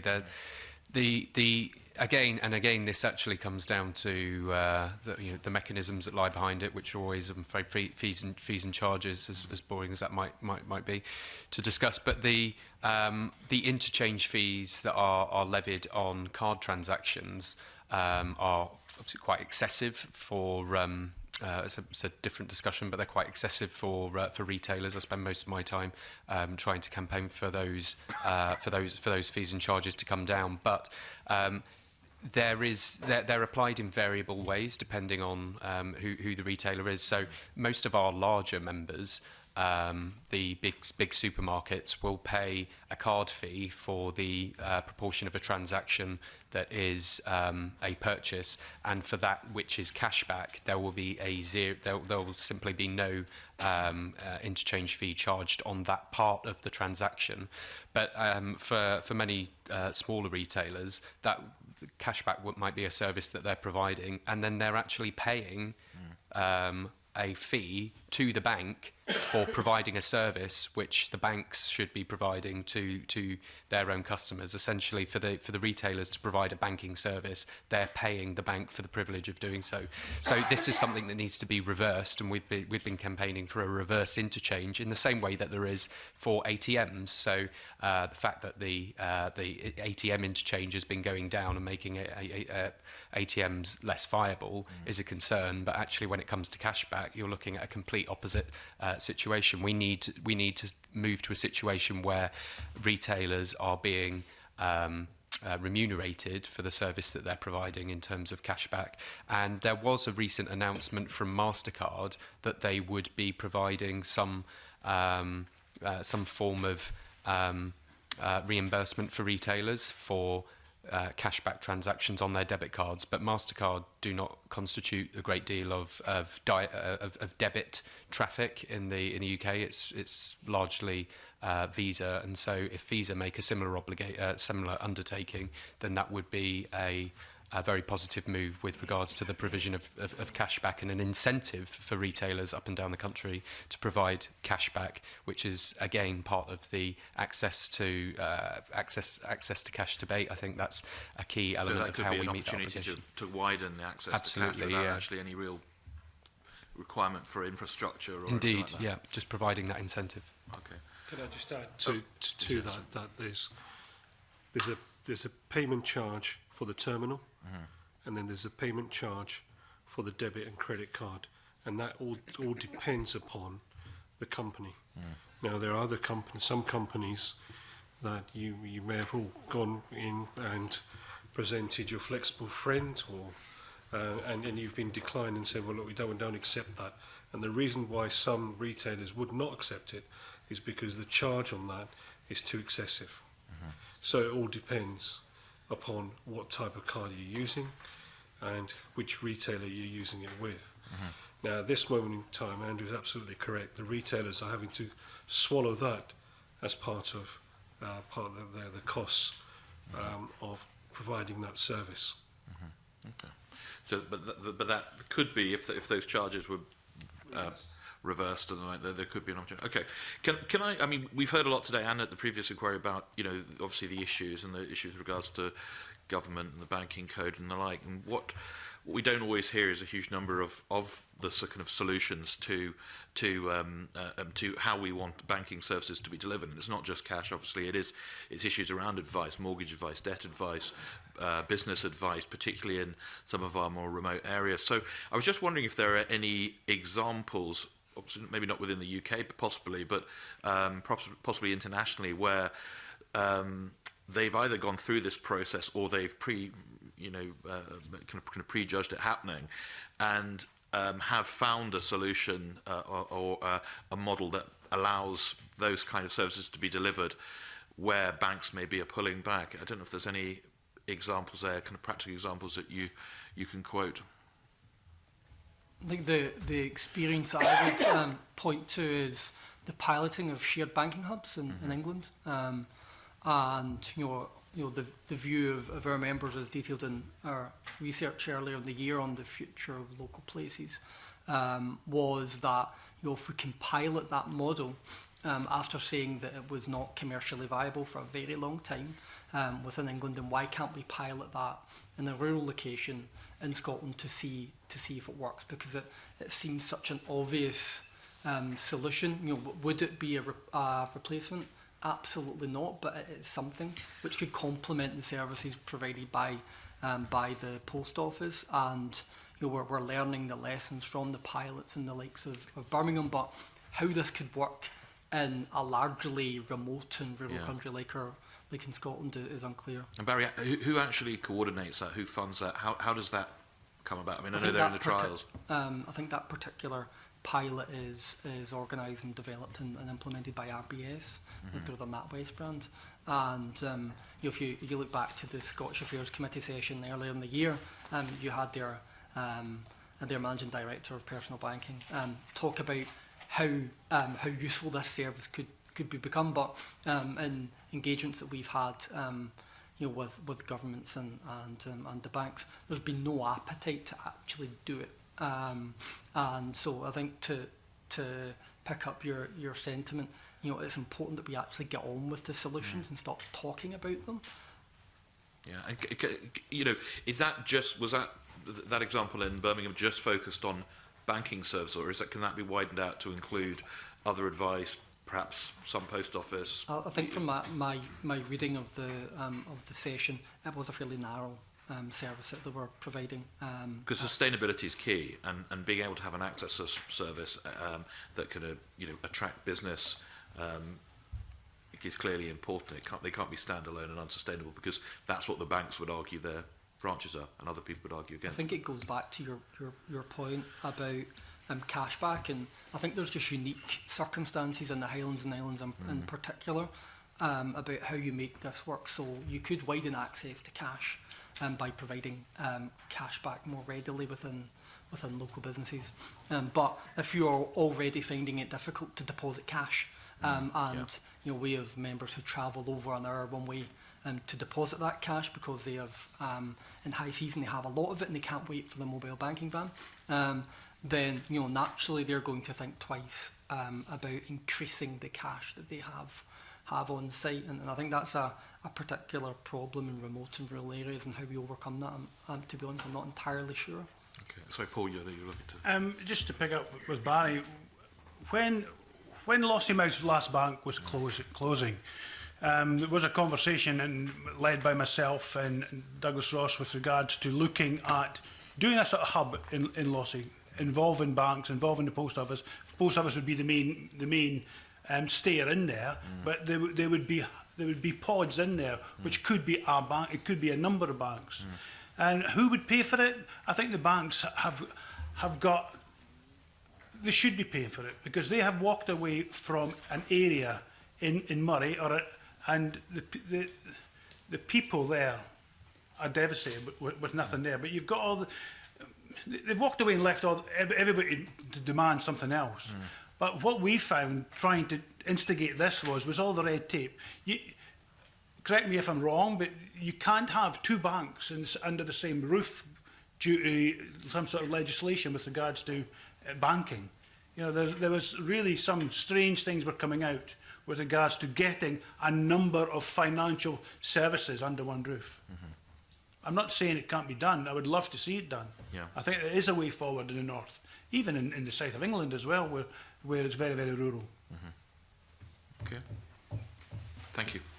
All right, thank you very much to our panel. That's all we have time for with you today. So I'll thank you all for coming in, and we'll suspend the meeting briefly to change over witnesses.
We now welcome, first of all, Richard Cooper of EVP, International Product and Marketing, Cardtronics UK, Peter McNamara, Note Machine UK Limited, Chief Executive Officer, Adrian Roberts, who is the Chief Commercial Officer at Link, Eric Leanders, Managing Director, Personal Finance UK Finance, and Martin Kearsley, Director of Banking for the Post Office. So welcome to all 5 of you.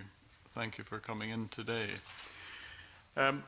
If I could start off by asking about the £370 million investment in the Post Office that the UK government announced, which was to last over 2.5 years to improve services. Can you tell us how much of that has been spent and what that has accomplished? I think I'd probably take that one. In terms of the specific spend, I haven't got that detail here. I think we can provide more information to the committee. I think it's important to note that that covered a multi-year spend to support, as my prior colleague mentioned, some of the more remote estate, certainly out in the rurals, Highlands and Islands, the tips of the UK. The spend in terms of access to cash has been very different. It has consisted of some components of that, no doubt, and as I will bring more information to the committee. I think what's more important in some of this is the renewed commitment from the banks and the significant increase in revenue to the Post Office from the banks, courtesy of the banking framework that we've recently renegotiated with them, which has gone a long way to fixing some of the challenges that you raised with us last time I talked with you, which I've noted in the report, and I'm happy to come back to at some point through this next session. All right. I should say, if there is further information that can be provided by any of the panel members, then please do share that with us in writing following the session. If there are points you can... Final thought on that. It's very clear that that last contribution from government was the last contribution. From the expiry of that particular deal in 2021, the Post Office is expected by government to be completely standalone, sustainable and self-sufficient on its own 2 feet, a commercial going concern business, no longer being paid for or subsidised by the UK taxpayer. All right. We'll now come to others may wish to... does anyone else wish to comment on that at this stage?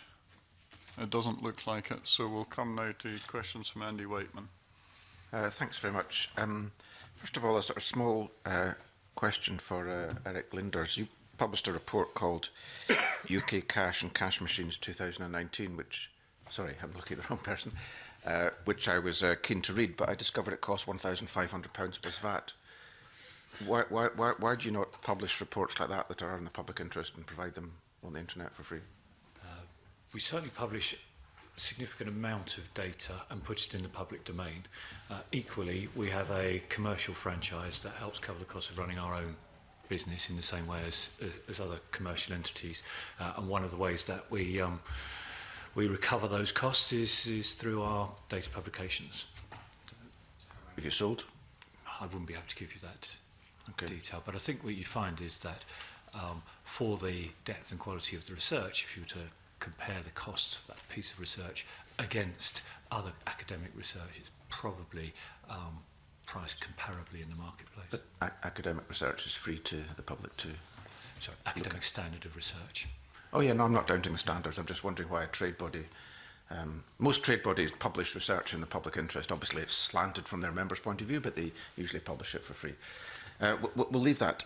One of the issues that came up in the session we just had was about the needs of small businesses in particular to be able to deposit cash.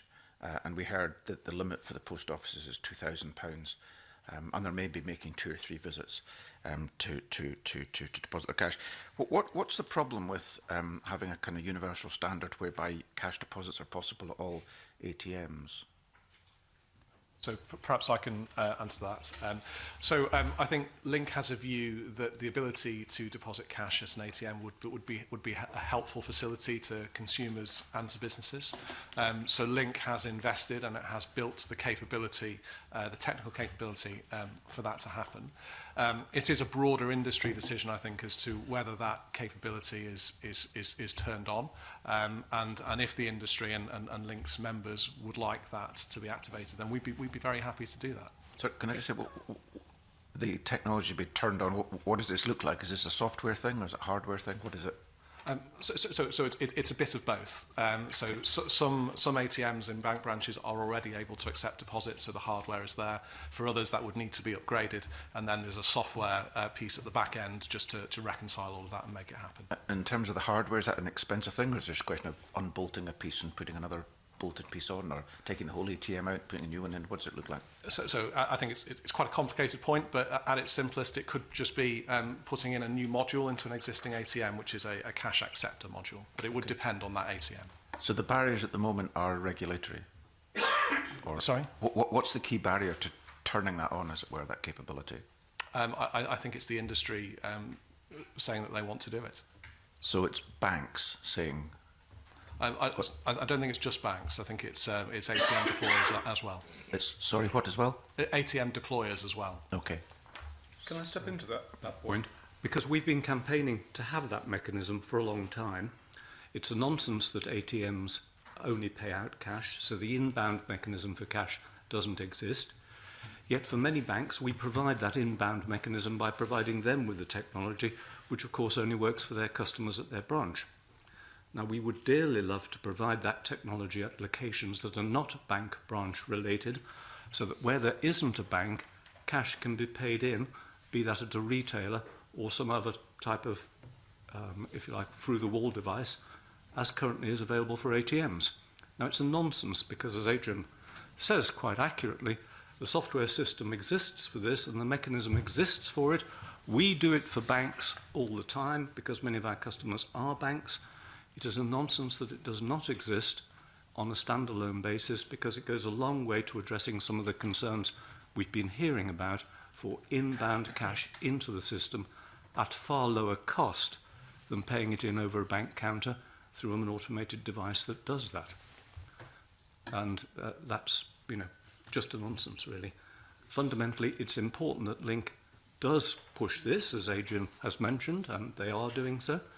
They have a mandate to innovate. That innovation is currently being somewhat stifled, I feel, by other parties than Link. It needs to move forward. Who are those other parties? I think fundamentally the banks show a lack of interest in doing this, which is nonsense. Okay, and this is just a small technical point. We heard from the representative of the National Federation of Sub-Postmasters, Paul McBain, about liability for example, fraudulent notes, forged notes. Those questions of liability are separate questions, are they, from the mechanics of depositing cash? Not entirely, because the devices that take inbound notes can carry out a degree of checking at the point that the note goes in. So it's partly technically available. It may not be perfectly technically available, but there's a jolly good answer which would stop the vast majority of inbound fraudulent notes, which frankly is amazingly small, as was indicated, apart from in one or two critical locations, shall we say. Generally speaking, it is not an issue. This is not something that is easily covered by the technology which can carry out a series of routine checks on the inbound notes. Okay, I wonder if I might provide a little perspective from the banking sector.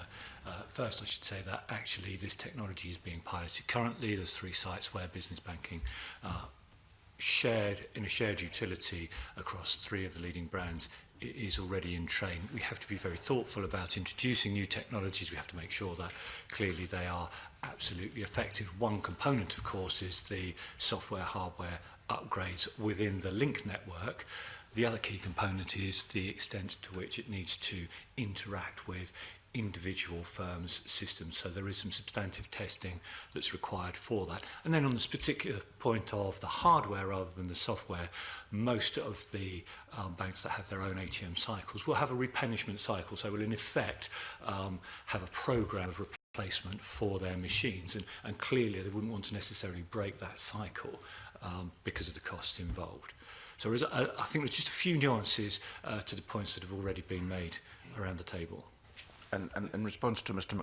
Namara's point, who said that banks were amongst the other parties who were getting in the way of this, you'd refute that, do you? Or Well, as I say, across the industry, there are three large brands already piloting the use of cash in, cash out So do you machines envisage, in a shared facility. Right, and do you envisage those pilots being concluded and rolled, and the whole system being rolled out within, let's say, the next 5 years? Is that feasible? Well, currently we're mid-pilot, so I wouldn't want to speculate as to the outcome of the pilot, but certainly if it was to prove successful, then absolutely intent would be to roll that out further. Okay. I think Mr. Cooper. One of the, I think, things that we haven't touched on in the answers that you've given is that one of the fundamental things that's missing from that deposit structure is a fee. So having an interchange fee or a fee for a deposit. So once you can build the business case, actually rolling those machines out is possible. But until that business case can be made, you can't make the investment. Sure. If I could perhaps bring us back to the start of your question, where you mentioned the £2,000 limit that my prior colleague talked about from the NFSP. That £2,000 limit was set 3 or 4 years ago, raised from then £1,000. And that, as he explained, was to do with the amount of cash we can handle inside each branch, inside each drawer. So whilst we very much welcome and we fully support both the trials, the eventual rollout, the setting up of a new scheme, the working of a business case, in terms of practicality on the street right now, in our 11,500 branches, 1,368 in Scotland, we are about to raise that limit again from 2,000 to 4,000.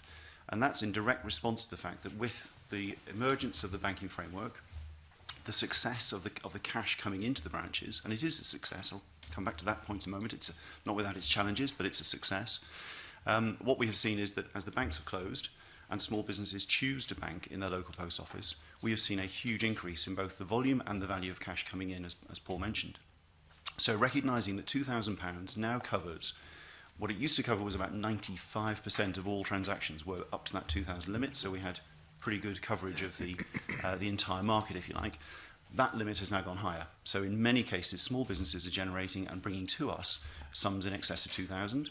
So rather than splitting the transactions or asking those businesses to come back again tomorrow morning or this afternoon or whatever, raising to 4,000 will once again capture 95% plus transactions under that limit. For those businesses that generate more than that, there are many post offices, and we take about 80% plus of all transactions come through 4,000 branches UK-wide. It's probably a slightly higher percentage in Scotland because of the more disparate rural estate, but a very significant part of the volume comes into a smaller number of post offices than you might imagine. In all of those, where those larger sums are brought in, postmaster and bank and customer make the right arrangements for that large sum to come in. And one of the challenges you raised to me last time and was commented again today, and I would like to correct Dr. Chima in terms of, we need to be paid more. We are continually working to pay more, better remuneration. So I want to give you some very specific sums because I think it is appropriate to talk about this. This is vital in supporting local postmasters who are taking the brunt of all this cash coming in whilst the banks are restructuring and trying new systems and so forth. Where we used to pay, and I'll do two specific things, £2,000 and £10,000 for two sort of ranges. We used to pay 45 pence per £2,000 for a postmaster, which we all accepted was absolutely way below what was acceptable and way below what was survivable. We now pay £2.31 for that same transaction. That's something like a five-fold increase, a 500% increase in what we're paying per transaction for those transactions. If you go up to £10,000, which some of the larger businesses are bringing, we used to pay £1.73, and we now pay £11.03. That's from April 2020, by the way. We've paid some already, and we're paying more in April 20. That's a 6 times increase. So we have fundamentally worked with the banking industry. We have put significant price increases in, so there is a lot more coming into the post office from the banking industry. That was a difficult discussion, as Eric and I can testify. Nobody likes a price increase, but it is reflective of the cost of cash around the country. So we have made significant inroads in making banking more profitable for postmasters around the country, to make them encourage their local business communities to stay in town, stay open, and bank their money on the way home, as opposed to have to drive to the nearest town. Okay. So some of those changes, I think, since our last conversation, I think have been extremely positive, and we would wish to do more, but we're doing practical work on the ground now whilst the industry restructures around us. Okay, two short technical questions. Is it the post office that sets that limit of 1,000, 2,000, 4,000? Who sets that limit? We have set that limit currently. But that's within your gift? Yes, it is. Yeah, okay, that's fine. Yes. Thanks very much. And in the access to cash study, I mentioned this earlier. I mean, UK-wide payment volumes for cash have declined dramatically over the last 10 years, but the value of cash in circulation has risen dramatically.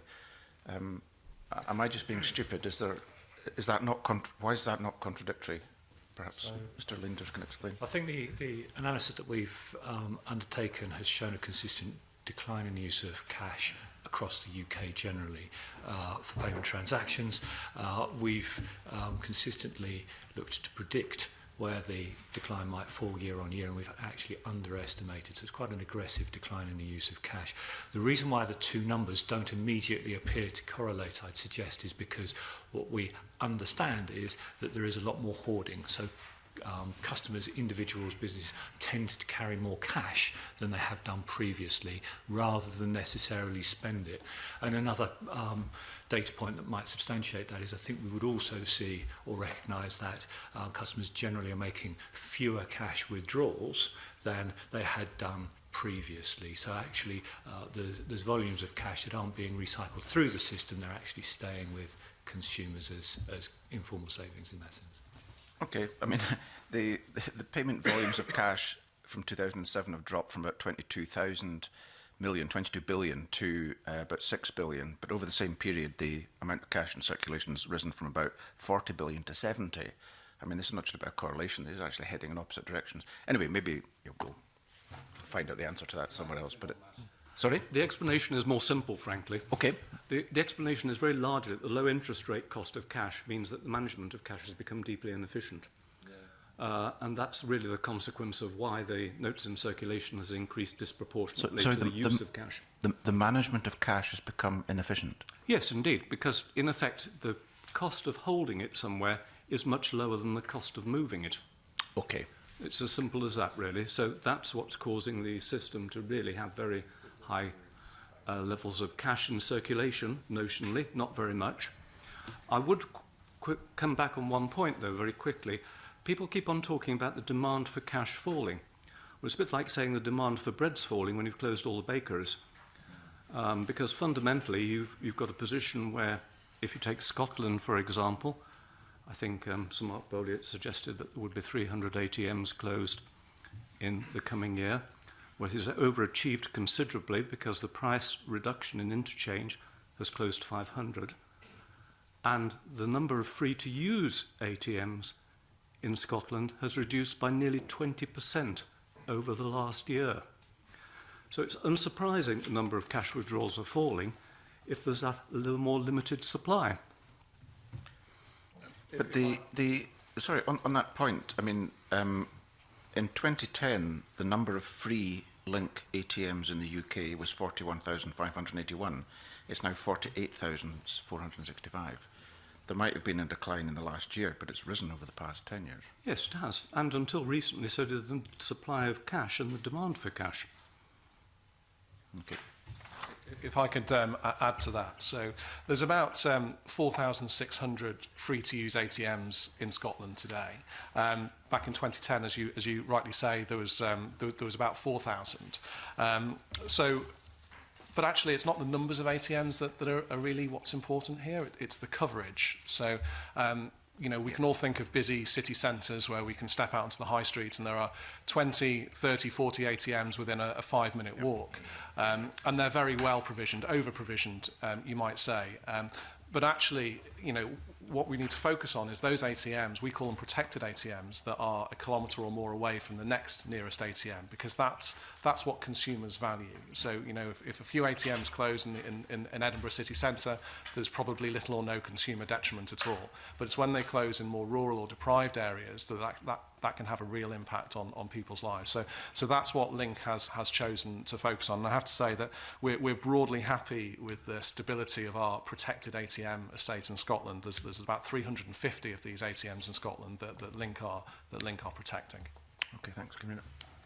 Just on the points Peter McNamara has made, if what I think I'd be interested in knowing is, in terms of cash usage, someone like myself might like using cash, but younger people, a lot of them, in my experience, don't use any, and that's in spite of living in city centres where there's cash freely available if they want it. Now, that's just anecdotal, but are there figures showing how cash is used between the generations, age groups, dependent on where they are, rural, city, and so forth? Do we have figures for that? I appreciate you won't have these on the tip of your tongue here, but are there ones that you could supply to us? Yes, there is quite a lot of research on that. Certainly you're seeing a reduction in cash usage amongst the millennials, but interestingly, the post-millennial generation tends to be quite high cash users, as are, frankly, more elderly people. And I think one of the things that it's important not to forget, because it's easy in groups like this to do so, the majority of people use cash as a mechanism for budgeting. This is absolutely key to what it's about. Most people in this country have to budget carefully. To do so, if you're using cards or phone devices, is extraordinarily difficult. To know that the £100 or £50 you put in your purse or wallet has to last you a week is straightforward and manageable by most. And of course, there's a high correlation that the poorer you are, the more frequently you probably have to access cash to be able to budget carefully. So predominantly, many of the ATMs we deploy tend to be away from the city centres that Adrian referred to, where there's a density of ATMs, into lower footfall locations where there are fewer.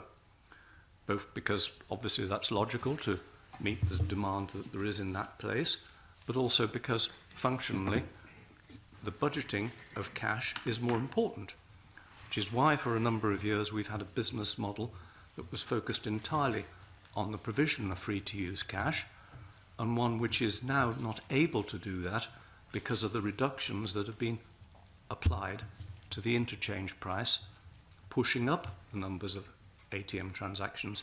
You have to do it at each location before it breaks even where it operates on a free-to-use basis. Martin Kearsley. Thank you. I very much support what Peter said about how this, in answer to the question about the sort of split between generations and locations, is really very telling. I'm sure we'll all recognise that there's a post office pretty much on the corner of every street in the country. We have over 6,000 in rural locations and many in urban deprived. One of the great benefits of the cash withdrawal service we offer is that you can withdraw to the penny. And supporting what Peter said about many people budgeting very closely to the penny every day, around about 20% of our cash withdrawal transactions are less than £20 and they are non-round amounts. It's not the 50 or the 100 that you might withdraw from an ATM. They are £6.13, they are £12.43. Whatever it is that that particular customer, accessing their account several different times each week, in some cases each day, need for that moment. And there's a very trippy acronym, we all love them, SGEI, Service of General Economic Interest. It's a mandatory service that the Post Office provides on behalf of government to make sure that benefits in cash, cash withdrawals are available, access to cash is available to the entire population as a mandated service. So we're very proud to serve that fact that many of those customers withdrawing to the penny, it's actually a vital part of helping them budget. And based on where we are, the demographics of where we are physically, we are right at the heart of where people who live on cash need us to be. So I think we will see a disproportionate continuation of use of the post office over a number of years. As Adrian was saying, we all know city centres with 10, 20, 30 ATMs. Actually, what we support and what I think we should focus on here is supporting the most vulnerable, the ones who need cash to the penny, the ones who live in the rural estate, and the ones who live in urban deprived areas. They're the ones that we should be supporting most because they're the ones that need cash the longest. I think Eric Leanders wanted to come in perhaps briefly, and I'd like to move on to questions from other committee members, and specifically Gordon MacDonald. So perhaps briefly, Eric Leanders. Yes, thank you. I just want to say that I absolutely support the view from the witnesses this morning that actually customers should be able to choose the type of payments that they like to make, be that digital, be that cash. We're very supportive of that. We've worked very proactively with the Post Office as one of those channels as access to cash. Equally, though, I don't know that this is a straightforward and binary choice. So there's certainly value in budgeting, for example, by using cash, but equally there are protections by making payments digitally which wouldn't be available for cash. So I think we need to have a wider discussion about the best way to pay as opposed to whether cash or another channel should be made available. I do, however, appreciate that this discussion is very much around access to cash this morning. Come to Gordon MacDonald. Thanks very much, Convener. We've mentioned a couple of times this morning the interchange fee and the reduction that it's taking place over the next 4 years. Can you give us an idea of the level of reduction, not by percentage, by pence? Yes, I can. So the interchange fee, there's a couple of different fees in play, but the one I think is most relevant is the cash withdrawal interchange fee at non-bank locations. Yeah. So that's about 26 pence today, and that's come down from around 29 pence before Link made the reductions. And I think it might be helpful if I can just give you a minute of background on Link interchange. So back at the beginning of 2018, Link took the decision to reduce the standard rate of interchange that was paid and to do that in 5% increments. So 2 of those have now been completed. And Link decided to do that for 2 main reasons. Firstly, it was too high in those urban city centre locations, and that was evidenced by the proliferation of ATMs that we've spoken about. Those ATMs are paid for by the banks and building societies. And because of the model of banking that we operate in this country, that means they were being paid for effectively by all of us around this table. So there were too many ATMs in a world where cash usage is falling. But on the flip side, actually we thought, well, interchange isn't high enough in the rural areas. So in a world, again, where ATM usage is falling, some of those rural ATMs were at risk of becoming economically unviable, closing, changing to pay to use. So Link increased the interchange on those rural machines, and in some cases increased them by more than 10 times. So Link took action back at the beginning of 2018 to protect consumers and to act in the public interest, to rebalance that interchange as was needed at the time. So what we hear in previous evidence and when we looked at the bank inquiry was that the introduction of fees for cash withdrawals was being impacted because of these interchange fees. But you're telling me it's a 3p reduction that's happening in the cash withdrawals, yet we've got Note Machine who have been in the process of removing 10,000 free ATMs across the UK and charging 99p. I'm just reading it off a quote I've got.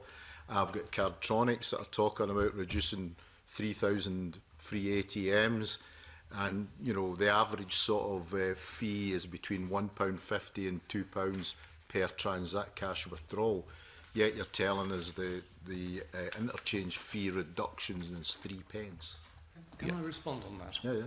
Because the last year, over the last 12 months versus the preceding 12 months, the reduction in fees and the reduced supply saved the banks 263 million, circa 50 to 60 million in Scotland. In practice, the amount of subsidy that's been provided to the locations that need support is sub 10 million. So you can see the level of concern there isn't in providing that access. It is highly derisory. It is barely a sticking plaster on a massive amputation. If I can respond to that, if I may. So there's about 1,300 pay-to-use ATMs in Scotland today. It might interest you to know that back in 2015, there were 1,500. So while the number is growing, they still account for about 5% of withdrawals. But notwithstanding that, I think Link's position is pay-to-use ATMs offer convenience, but all consumers must have a choice as to whether they use those or not. So if you are willing to pay for that level of convenience, then fine. But if you don't want to pay to access your cash, then you shouldn't have to. So Link has built an ATM locator and an ATM app, so you can see where all the ATMs are in the country and near where you are, and actually all the post offices as well. So you can make a decision whether you want to visit an ATM that charges or an ATM that doesn't. Now, of course, we recognise, we've talked at a policy level about what's happening.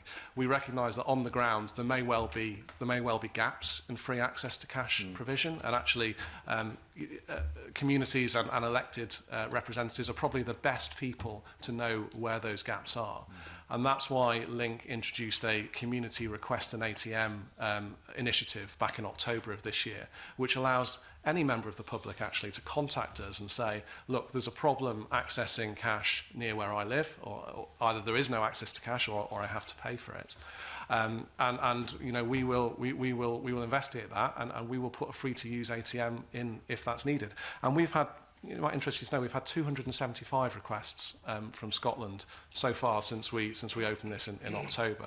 And actually the first ATM that we're installing as results is going live this week in Durness. So you know, we are taking action now to preserve and maintain access to cash where it's needed. And one thing I'd like to offer the committee today is I think we at Link recognise that Scotland can be a bit different from the rest of the UK. So a lot of very rural areas, and it can take a long time to travel from one location to another. So we have ring-fenced funding for about 20 or 30 ATMs, and you may have a view of whether that's enough or not, just for Scotland. So if you want to let me know where you think there are gaps in your constituencies, then we are very happy to act now to fix those. Just briefly to build on what my colleague said, within UK Finance we're also developing a community access to cash initiative. This is a pilot where perhaps the answer might not be an ATM for whatever reason, but there might be an alternative solution that again elected officials would consider would be helpful for their communities. We launched that in the new year after the general election, and again we would welcome your thoughts on how we might support your communities on preserving continued access to cash. As I say, that builds on both the work that Link has done and also the work we've done through the banking framework with the Post Office. Richard. Thank you very much. You know, I just want to pick up on a couple of points that have been made. At Cartronics, we don't believe that the Link interchange cuts have been effective. What they were trying to do was reduce the oversupply in city centres. And actually, what's happened is, as a result of that, what we're losing is a lot of the ATMs in the more rural and suburban districts. And we've always been talking about the best way to do this is through a zonal interchange structure, which compensates ATM deployers for putting ATMs in places where they're needed in an effective way that isn't just one ATM at a time. And it allows us to get the right compensation for putting an ATM in a more expensive place to serve.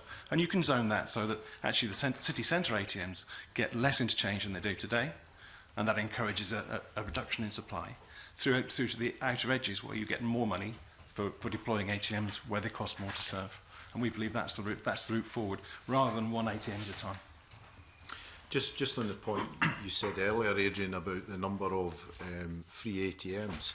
I've got a letter here from a retailer in Edinburgh who represents one of the poorer areas in Edinburgh. It's a note machine, and they're basically being told it's going to be 99p fee. Now, on average, we're talking about 150 it seems to be the average number, so I accept 99p is a bit cheaper than the average of 150. But say you're a young person that's on job seekers allowance, your weekly amount that you're getting is £57.90. You have to have a bank account for that to be paid. So you go along to withdraw your job seekers allowance, you're getting charged £1.50. That's a tax of 2.5% on that young person, which is equivalent of us going Christmas shopping and withdrawing a maximum of £300 and nearly being charged £8.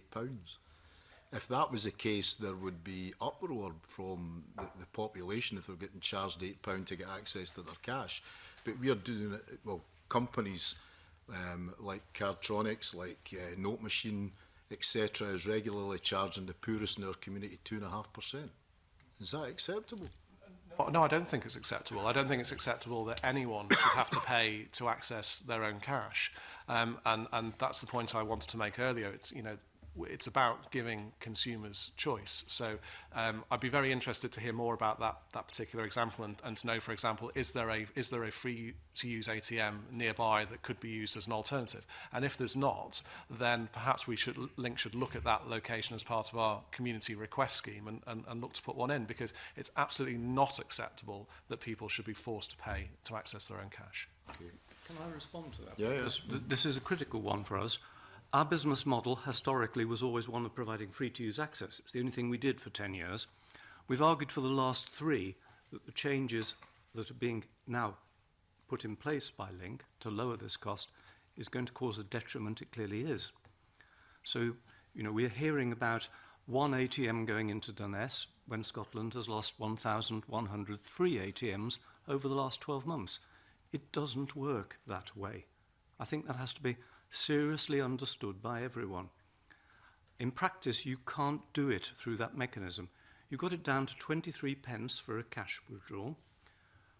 If you put a person to pay away cash, there is no way you can make that economic at that sort of price.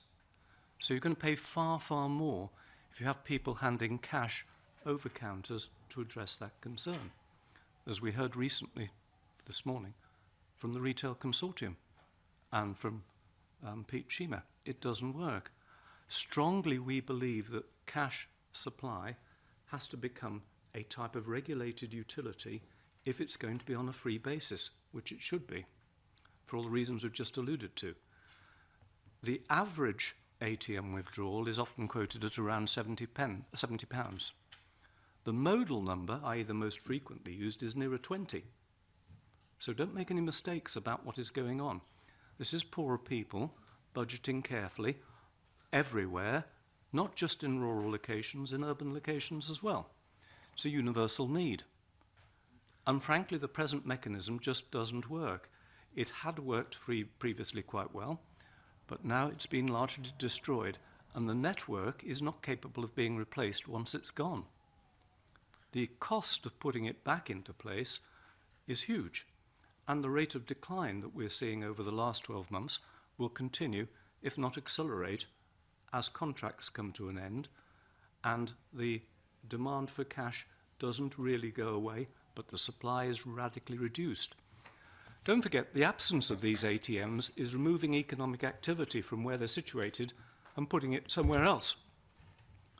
To be very blunt, this is sleepwalking into a bit of a disaster over the absence of cash, and I'm afraid to say that Scotland is leading the way by losing more than anywhere else, as it lost more bank branches than anywhere else did. And this is a really serious question, which I don't think is being adequately addressed. There needs to be some mechanism which currently isn't being looked at to guarantee this supply of cash, otherwise that infrastructure won't exist. So I think there's probably more dimensions to the discussion than we've heard just now.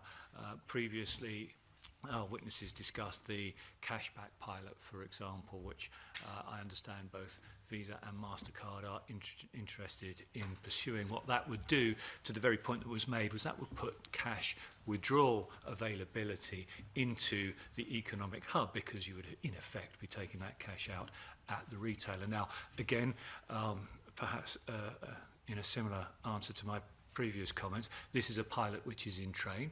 Again, I think that the early signals are positive, but that would add a free cashback availability that isn't currently widespread in the market. And then I think what you would see is you would have availability through bank branches, through post offices, through ATMs, and then also through the very retailers within whom you might be spending that cash. And that feels to me that it provides a broader availability at that free-to-use price point, which is very important. So again, I think we just need to consider how the world is moving forward as much as how the world is today.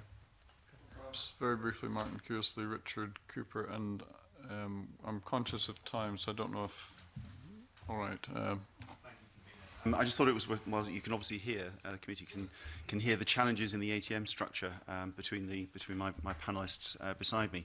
I think, again, back into some sort of kind of practical reality, if you like, things that are happening in the post offices. I think this challenge is one reason why we've seen close on a 10% increase year on year in the amount of cash withdrawals, both volume and value, out of post offices UK-wide. But interestingly, over a 40% increase in cash deposits. So I think what we are talking about here is about cash withdrawals, access to cash for people to come and get cash. I think the whole cash cycle is something that needs to be strongly considered in all of these discussions, because where the local businesses who still trade on cash and take cash in from their customers, they all need somewhere to bank that cash. Increasingly, it's the post office. So completing that cash cycle, bringing it back in, has seen the biggest single rise, which again has brought us back to that £2,000, £4,000 thing from before. But it's that sort of cash cycle, I think, that we should really start to focus on, as well as how customers can get access to their cash. But we've seen growth in both significantly in the last year, whilst this restructuring carries on around us. Richard Cooper. Yeah, two very brief points on the points that were made earlier. I think what we need to think about is who bears the cost of serving the consumer. So you talked about fees on ATMs, and so the consumer carries that cost. When a fee is introduced on an ATM, the banks pay nothing. So they're getting a free service for their customers at the expense of the customer. If you look at cashback, and I agree, I think cashback has a role to play, but it also puts the cost onto the merchant because they have to hold more cash, there's more risk, there's more time to serve, and so the banks are getting the service for free. At some point, we have to understand whose customers they are and what service that is being delivered and who should pay, and I think it's really clear.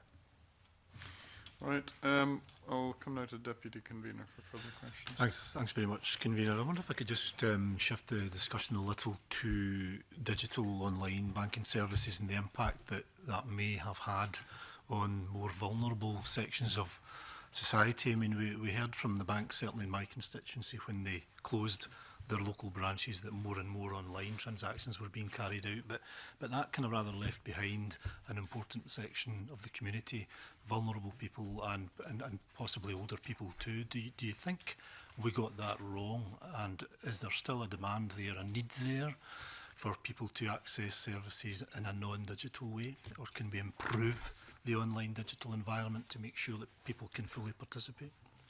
Yes, if I may start on that one. So, referencing the independent access to cash review from earlier this year, 10 years ago, 6 out of 10 payments were made in cash. Today, that's about 3 in 10. And if we look forward about 15 years, that could be as low as 1 in 10. But I think what also needs to be recognised is digital payment methods don't work for every person in every place and at every time. And that's why maintaining cash is really important. And that's why Link has made a very public commitment to do whatever it takes to maintain this broad geographic spread of ATMs, because I think it's I think innovation in payments is a wonderful thing. But I also think cash plays a very important role in adding not just addressing the needs of specific parts of society, but also providing resilience to the payments system overall. Yes, what we've done is, and we started doing it in Scotland, we've opened 14 branches. The objective of the branches is to provide a wider range of, in effect, financial services that we deliver on behalf of others. And we're working with a number of banks to provide these types of facilities, which can distribute both remote advice from the bank into the location, and also to provide mechanisms whereby inbound cash can be deposited at retailer levels. And this is a bit of a technology trial that we've got underway at the present moment with a number of the smaller banks and one large bank to have a look at that. I commend very strongly to the members of the committee that they take a look at this, because this is a technology type that's available to others, including the post office and retailers. It's something that may provide an answer to providing a more cost-economic way of providing physicality. A lot of financial services are too complex for people, even if they're adept at using digital forms, to be able to do them, because frankly, they don't purchase them that frequently. Without some degree of advice and hand-holding over the technology, it won't work. That's very hard where there have been very few locations. The only probable answer to this, which is one much discussed and alluded to before, is probably by the sharing of that input in effect, electronic connections to other banks to provide that service. And I think this is a practical digital way forward, which is very much one that we see being relevant to provide, in effect, a physical element, a branch, in locations which are uneconomic for conventional bank structures to work. And you're saying, Peter, that provides a kind of advisory core in effect, you're in the online world? Though? Yes, in effect, we're putting screens in place that connect people with the contact centres of banks and other providers for that particular type of advice that they may need for a more complex financial product, as well as the provision of foreign currency, of the provision of transfers between accounts or paying in to bank accounts at a, shall we say, a semi-industrial level for small businesses and for retailers. I mean, I'd have to say, my own experience of using the online world to try and get some advice on anything, but it's pretty poor. The online assistants are pretty hopeless. You're talking to over a screen with a screen on the other side which shows the documentation. So it's a real person at the other end in a bank contacts or service centre that's enabled through that route. Good. Martin? Thank you, Deputy Convener. Last time you talked, and you mentioned it earlier this morning, the Royal Bank of Scotland was here talking about community bankers. And I think it's very important that when they remove themselves physically from the local community, recognising that a number of customers aren't comfortable talking to a screen or talking online, or in many cases don't have access to reliable broadband and sort of always online services. What we have started to do is to provide a kind of a surgery, much as you'd recognise yourselves, how to accommodate different bank representatives in post offices in local areas, so there really is a human being that comes along each week. The community bankers in particular can visit a branch, they can talk to their particular customers, because we are trying to be sort of nobly independent in this. We've asked them not to try and secure each other's customers. No poaching is allowed. But if you can arrange an appointment because you've got a direct debit or you've got a mortgage question or you've got some sort of more complex issue that you wish to discuss face-to-face, you can do that in a staffed post office. I fully recognise many of them, the tiniest village ones, there isn't the space, so that's going to be a challenge. But in some of our larger areas, the provision of a desk and a chair and an online connection enables that face-to-face communication from those bank representatives, because we as the post office, we've never set out to be the bank. We're there to support communities left behind by the bank. And if we can do something to encourage them and give them a physical location to come back and talk to their customers that need that kind of face-to-face help, then that's what we're looking to do. So we very much welcome all genuine online and digital attempts. That will address a certain part of the market, but we're absolutely here for the individuals that want perhaps a little bit more than that. I think you want to. Sorry, thank you. I think that Martin makes a very valid point about community bankers out of Royal Bank of Scotland and NatWest. I was formerly a NatWest bank branch manager, and actually the reassurance for some customers that maybe perhaps a very straightforward task to a lot of us has been completed in a face-to-face interaction draws a level of assurance that we shouldn't underestimate. So I think that's very welcome.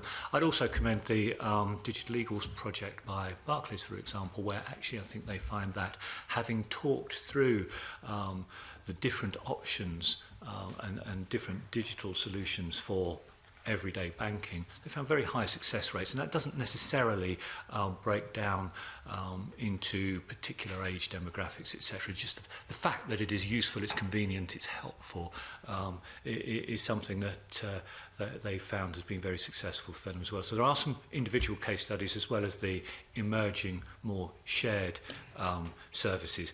One thing I would just say is that in 2020 we run a consumer advisory group, and it's chaired by the CEO of Citizens Advice.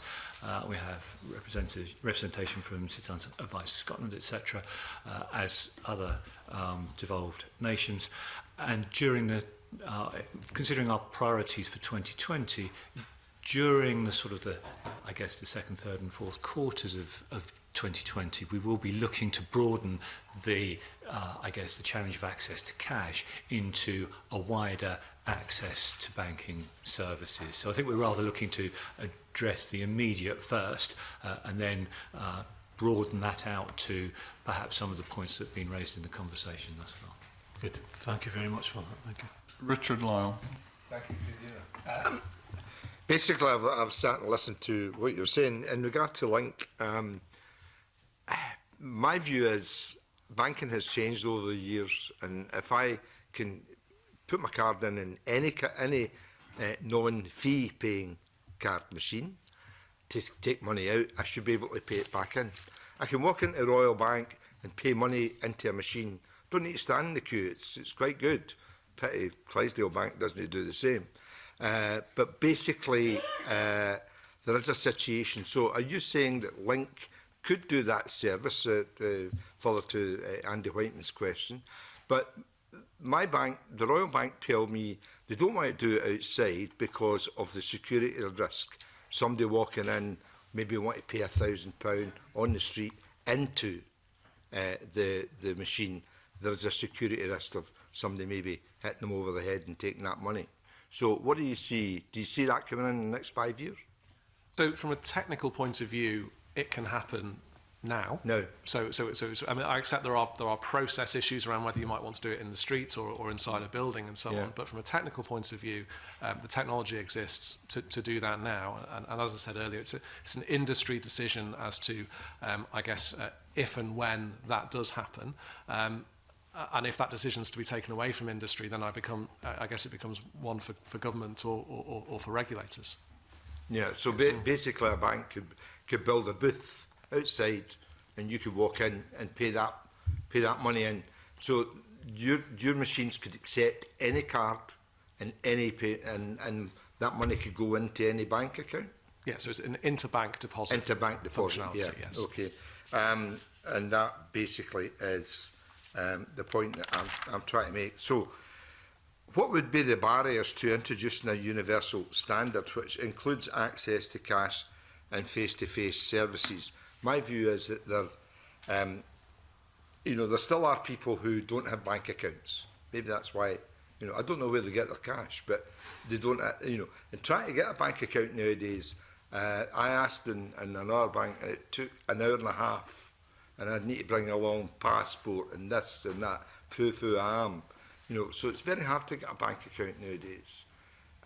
So what would be the best to introduce a universal banking standard or system that would revolutionise how banks could work together? Can I partly answer that? I think we've alluded to already that there needs to be some sort of mechanism and structure in terms of fees for doing it. The technical interfaces are fairly largely there, as Adrian has alluded to. It requires the will to go ahead and do it. Much of this stuff is not technically that difficult. Indeed, the very kit that you alluded to at Clydesdale is stuff that we provide and operate and service and keep running for them. So, in effect, that's what we do for existing banks at the present moment. There is no reason why, if a person's in possession of the debit card, you can't pay that money into that person's bank account, subject to them doing an appropriate security input at the same time as having the card. Yeah. That is all doable stuff. It's the will to do it that is the question, and that's where I think there is a battle to be fought. More complex getting the card in the first place for the customer, I agree, with all the processes that there are. There's lots of ways that can partially be done digitally. Again, quite difficult for some of the people who most need it to get there. It's a bit like the age-old conundrum that there's very low correlation between a wonderful app that helps you budget and the people who need to use it. Yeah. It was only when the Royal Bank and the Clydesdale Bank unfortunately moved out of a town in my constituency, Bellsill, that I found that I could get a payment book to pay into my Royal Bank account, through the post office. But also then found out that you actually deal with the Clydesdale Bank too. Why doesn't the post office advertise that basically, all in all, you basically have taken over the role of local banks, have you not? Thank you. Your question on awareness is significant, and I'll come back to that if I could in just a moment. I think you asked a question a moment ago about where do people that don't have bank accounts access their cash. Yeah. There's two significant service sectors that we support as well. Increasingly, and in the next couple of months, we will be bringing on some many dozens of credit unions onto the banking framework. So essentially, whether you have a bank account or a credit union account, you can access them through a post office. The other group is the post office card account, which is the Department of Work and Pensions mechanism whereby benefit payments are paid out to citizens around the country. We still support 1 million of those every week. We pay out around about £1 billion a month in benefit payments in cash to recipients that way. So there are a number of people that are outside of the banking infrastructure that we serve in the post office. I think to Peter's point earlier, there are absolutely the technology to speed up those transactions and help all customers. We are in the process of trialling that at the moment. We are looking to roll it out, possibly from a different direction. We know that at the moment, everybody crunches up to the counter in a post office, whether you're a business customer looking to deposit rapidly and get back to your business, or whether you are an elderly customer perhaps needing just a little bit of extra help, everybody's at the counter. So we are looking to roll out automated deposit machines, to roll out technology that will recycle cash behind the counter, to help what Paul was talking about earlier with the counting of cash and the treatment of cash in the branch, as well as how we serve customers better so that we can do the right service for the right customer. Business customers deposit quickly, be gone, in a multi-bank utility model right now, and that we will hope to roll out through this next year. So we are doing, again, what we can, possibly from a different direction from the industry, but just to try and improve how our post office is used and how customers can access a post office by the deployment of that technology. To your final point about the awareness in Clydesdale, we have worked with both Eric and UK Finance and the banking industry in the last year through the Economic Secretary of the Treasury, John Glenn's kind of entreatise to the industry to make people more aware. We ran 2 major trial campaigns, one in the northwest of England and one in Dumfries and Galloway in Scotland. Exactly the same message, you can bank in a post office, but through different mechanisms. Northwest of England was literally posters in train stations, side of the road and so forth, radio adverts, in different mechanisms to raise awareness. And in Dumfries and Galloway, it was postal drops to everyone's house, it was local press articles about banking, to see whether we could shift the dial on awareness. And we did. We moved the dial from something like 45% to just over 50%. So we know that we can make a difference by telling people about it. But because the post office is such a transactional thing, until someone comes to the post office, in fact, try that another way, they only come to the post office, we all do. You say, I need to go to the post office to do something, send a parcel or to buy some stamps or to send something to Auntie Dot for Christmas. All of those transactions, people don't think of us when you don't need a post office. So to put up a billboard or to put something in the press, it has a subliminal impact, but not a huge impact. Yeah. The biggest impact we've got is working with our own postmasters, the FSB, Chambers of Commerce, the local MP, to create a local event that the postmaster and myself and my team, we will come and present what the post office can do for you as a business. We can support that local community. We can keep the cash, to the point mentioned earlier. Money that stays in the community helps that community thrive. As soon as it goes to the next town, the community really struggles. So those local, we can do more nationally without a doubt. But the biggest impact is local messaging out through our own postmaster network, which is one of the reasons why we've made such a significant change on remuneration. It's encouraged them to say, go out there, tell people what you do, your own business will benefit, your community will benefit, and actually all of us, those who need cash, will get access to it. How are banks, or I take it, none of these are basically from any bank, but how are banks identifying customers who would be the most impacted by the loss of a local branch? As I say, I lost 3 local branches within a space of 2 years. The banks told me that only 25 people were going into it a week. I stood outside one of the banks for 2 hours and 90 people came in and out. It wasn't the people who were passing, it was the people who were going in and out the banks.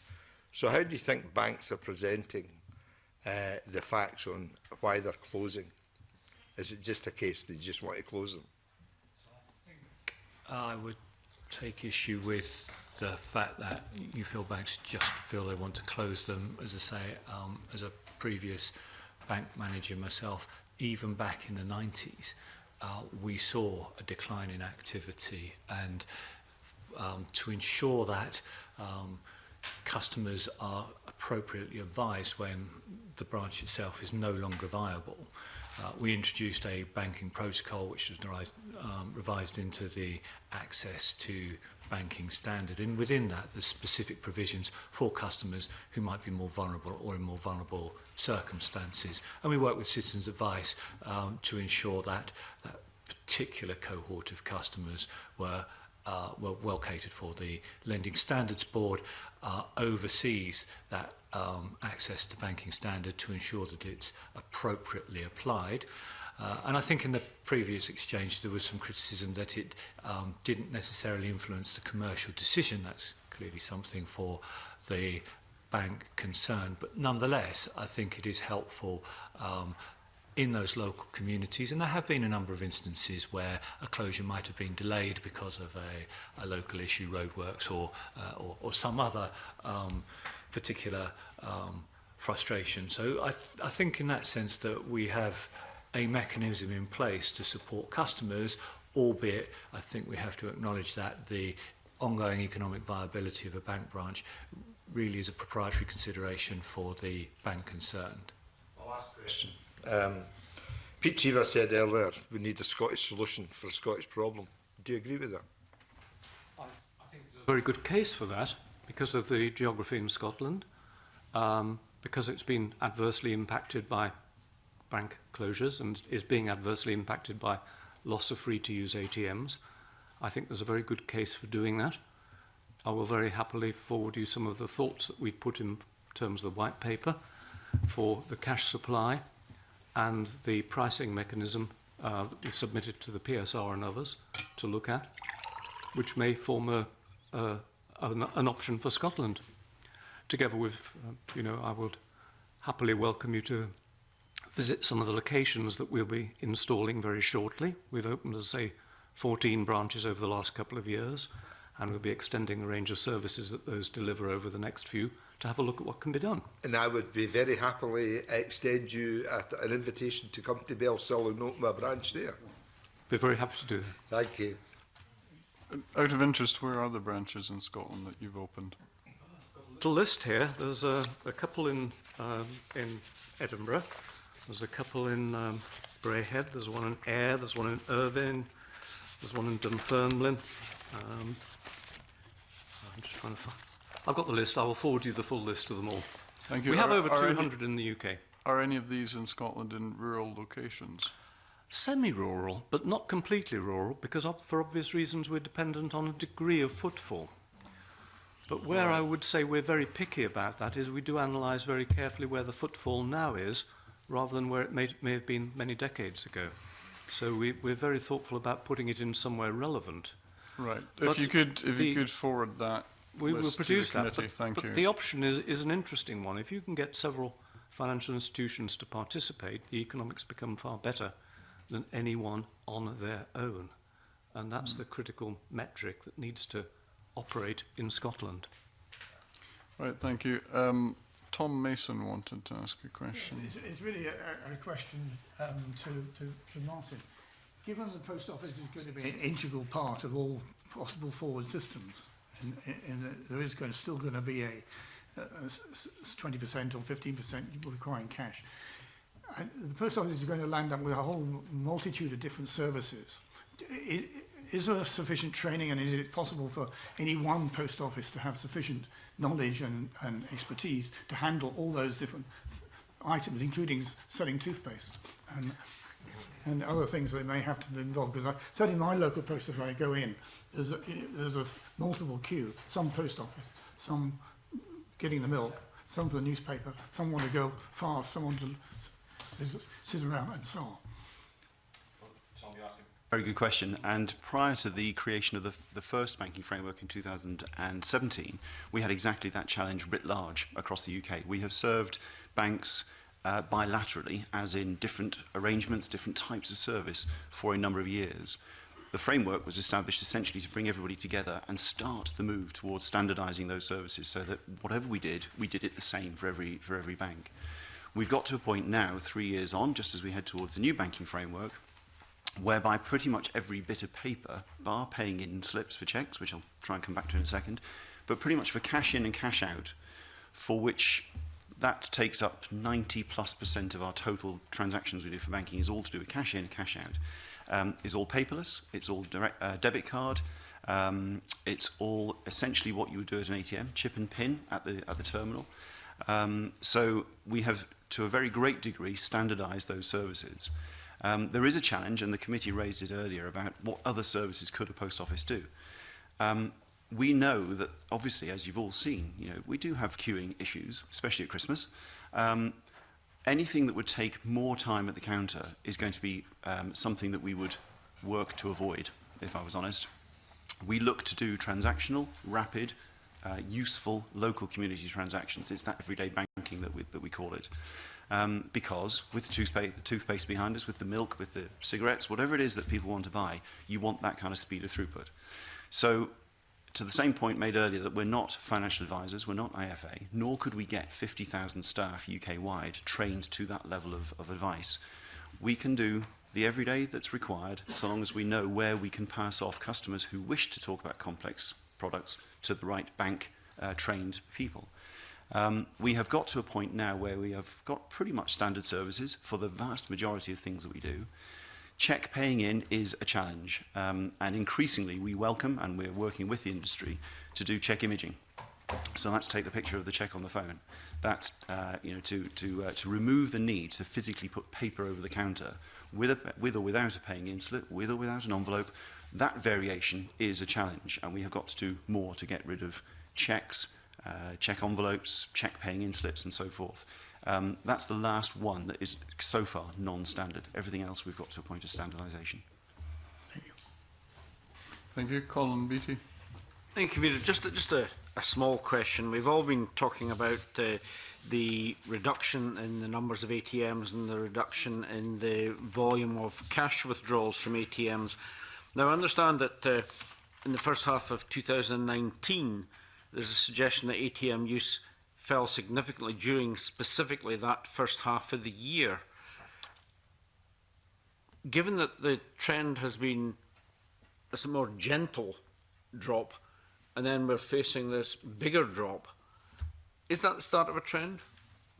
Or is it simply an aberration?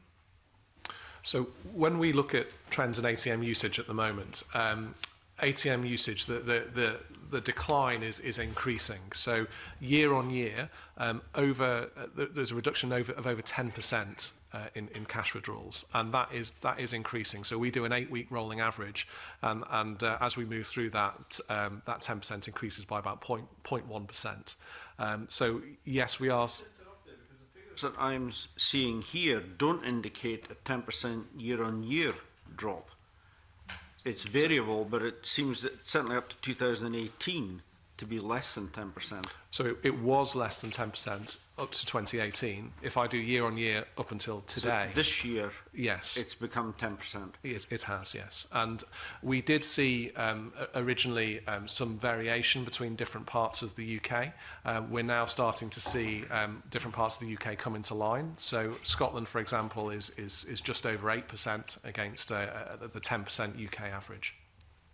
I mean, presumably this has been analysed to death because that's your business. What's the reason, other than the obvious? Well, I think the reason is the way that we pay. The way that we pay is changing. So contactless cards would be a very good example. So the rate of growth in contactless card transactions has been huge. We're now seeing a growth in wearables, people paying for things with their watch, people buying things online as well. So I think the footfall moving away from the high street, where you have the opportunity to pay with cash, towards buying things online. We can all think of things that we've bought on Amazon with the convenience it turns up on our doorstep the next day. You can't pay by cash on Amazon. You have to use an alternative payment method. Is there any indication that there is more of an acceleration in the affluent areas than there is in the areas that traditionally have been high users of cash? So there is a variation, but the variation actually isn't as great as we thought it might be. And what we're seeing is, over time, the size of that variation is starting to get smaller. I would just add that, don't forget, you've had nearly a 10% loss in ATM numbers, so in practice you've significantly reduced the supply. It isn't solely a function of demand. It's always a mixture between the two. So you're saying that the per capita usage of ATMs has not dropped? There is a lower usage, but of course you've got lower numbers of devices, so there's a combination of both. Yeah. Just a brief observation, if I may. We're publishing some data on the use of contactless debit and credit card towards the end of this week. I think that would be very interesting for you to see. And Richard Cooper. Point Peter's making, what we're finding through our machines also is the value of cash that's being withdrawn is actually relatively flat. So this year we expect to put out £28 billion in cash into the UK economy. So whilst the volume is decreasing on some estates, and for us, because of the bank branch closures, we're seeing some of that volume migrate to our machines. We're actually seeing that the value is actually relatively stable.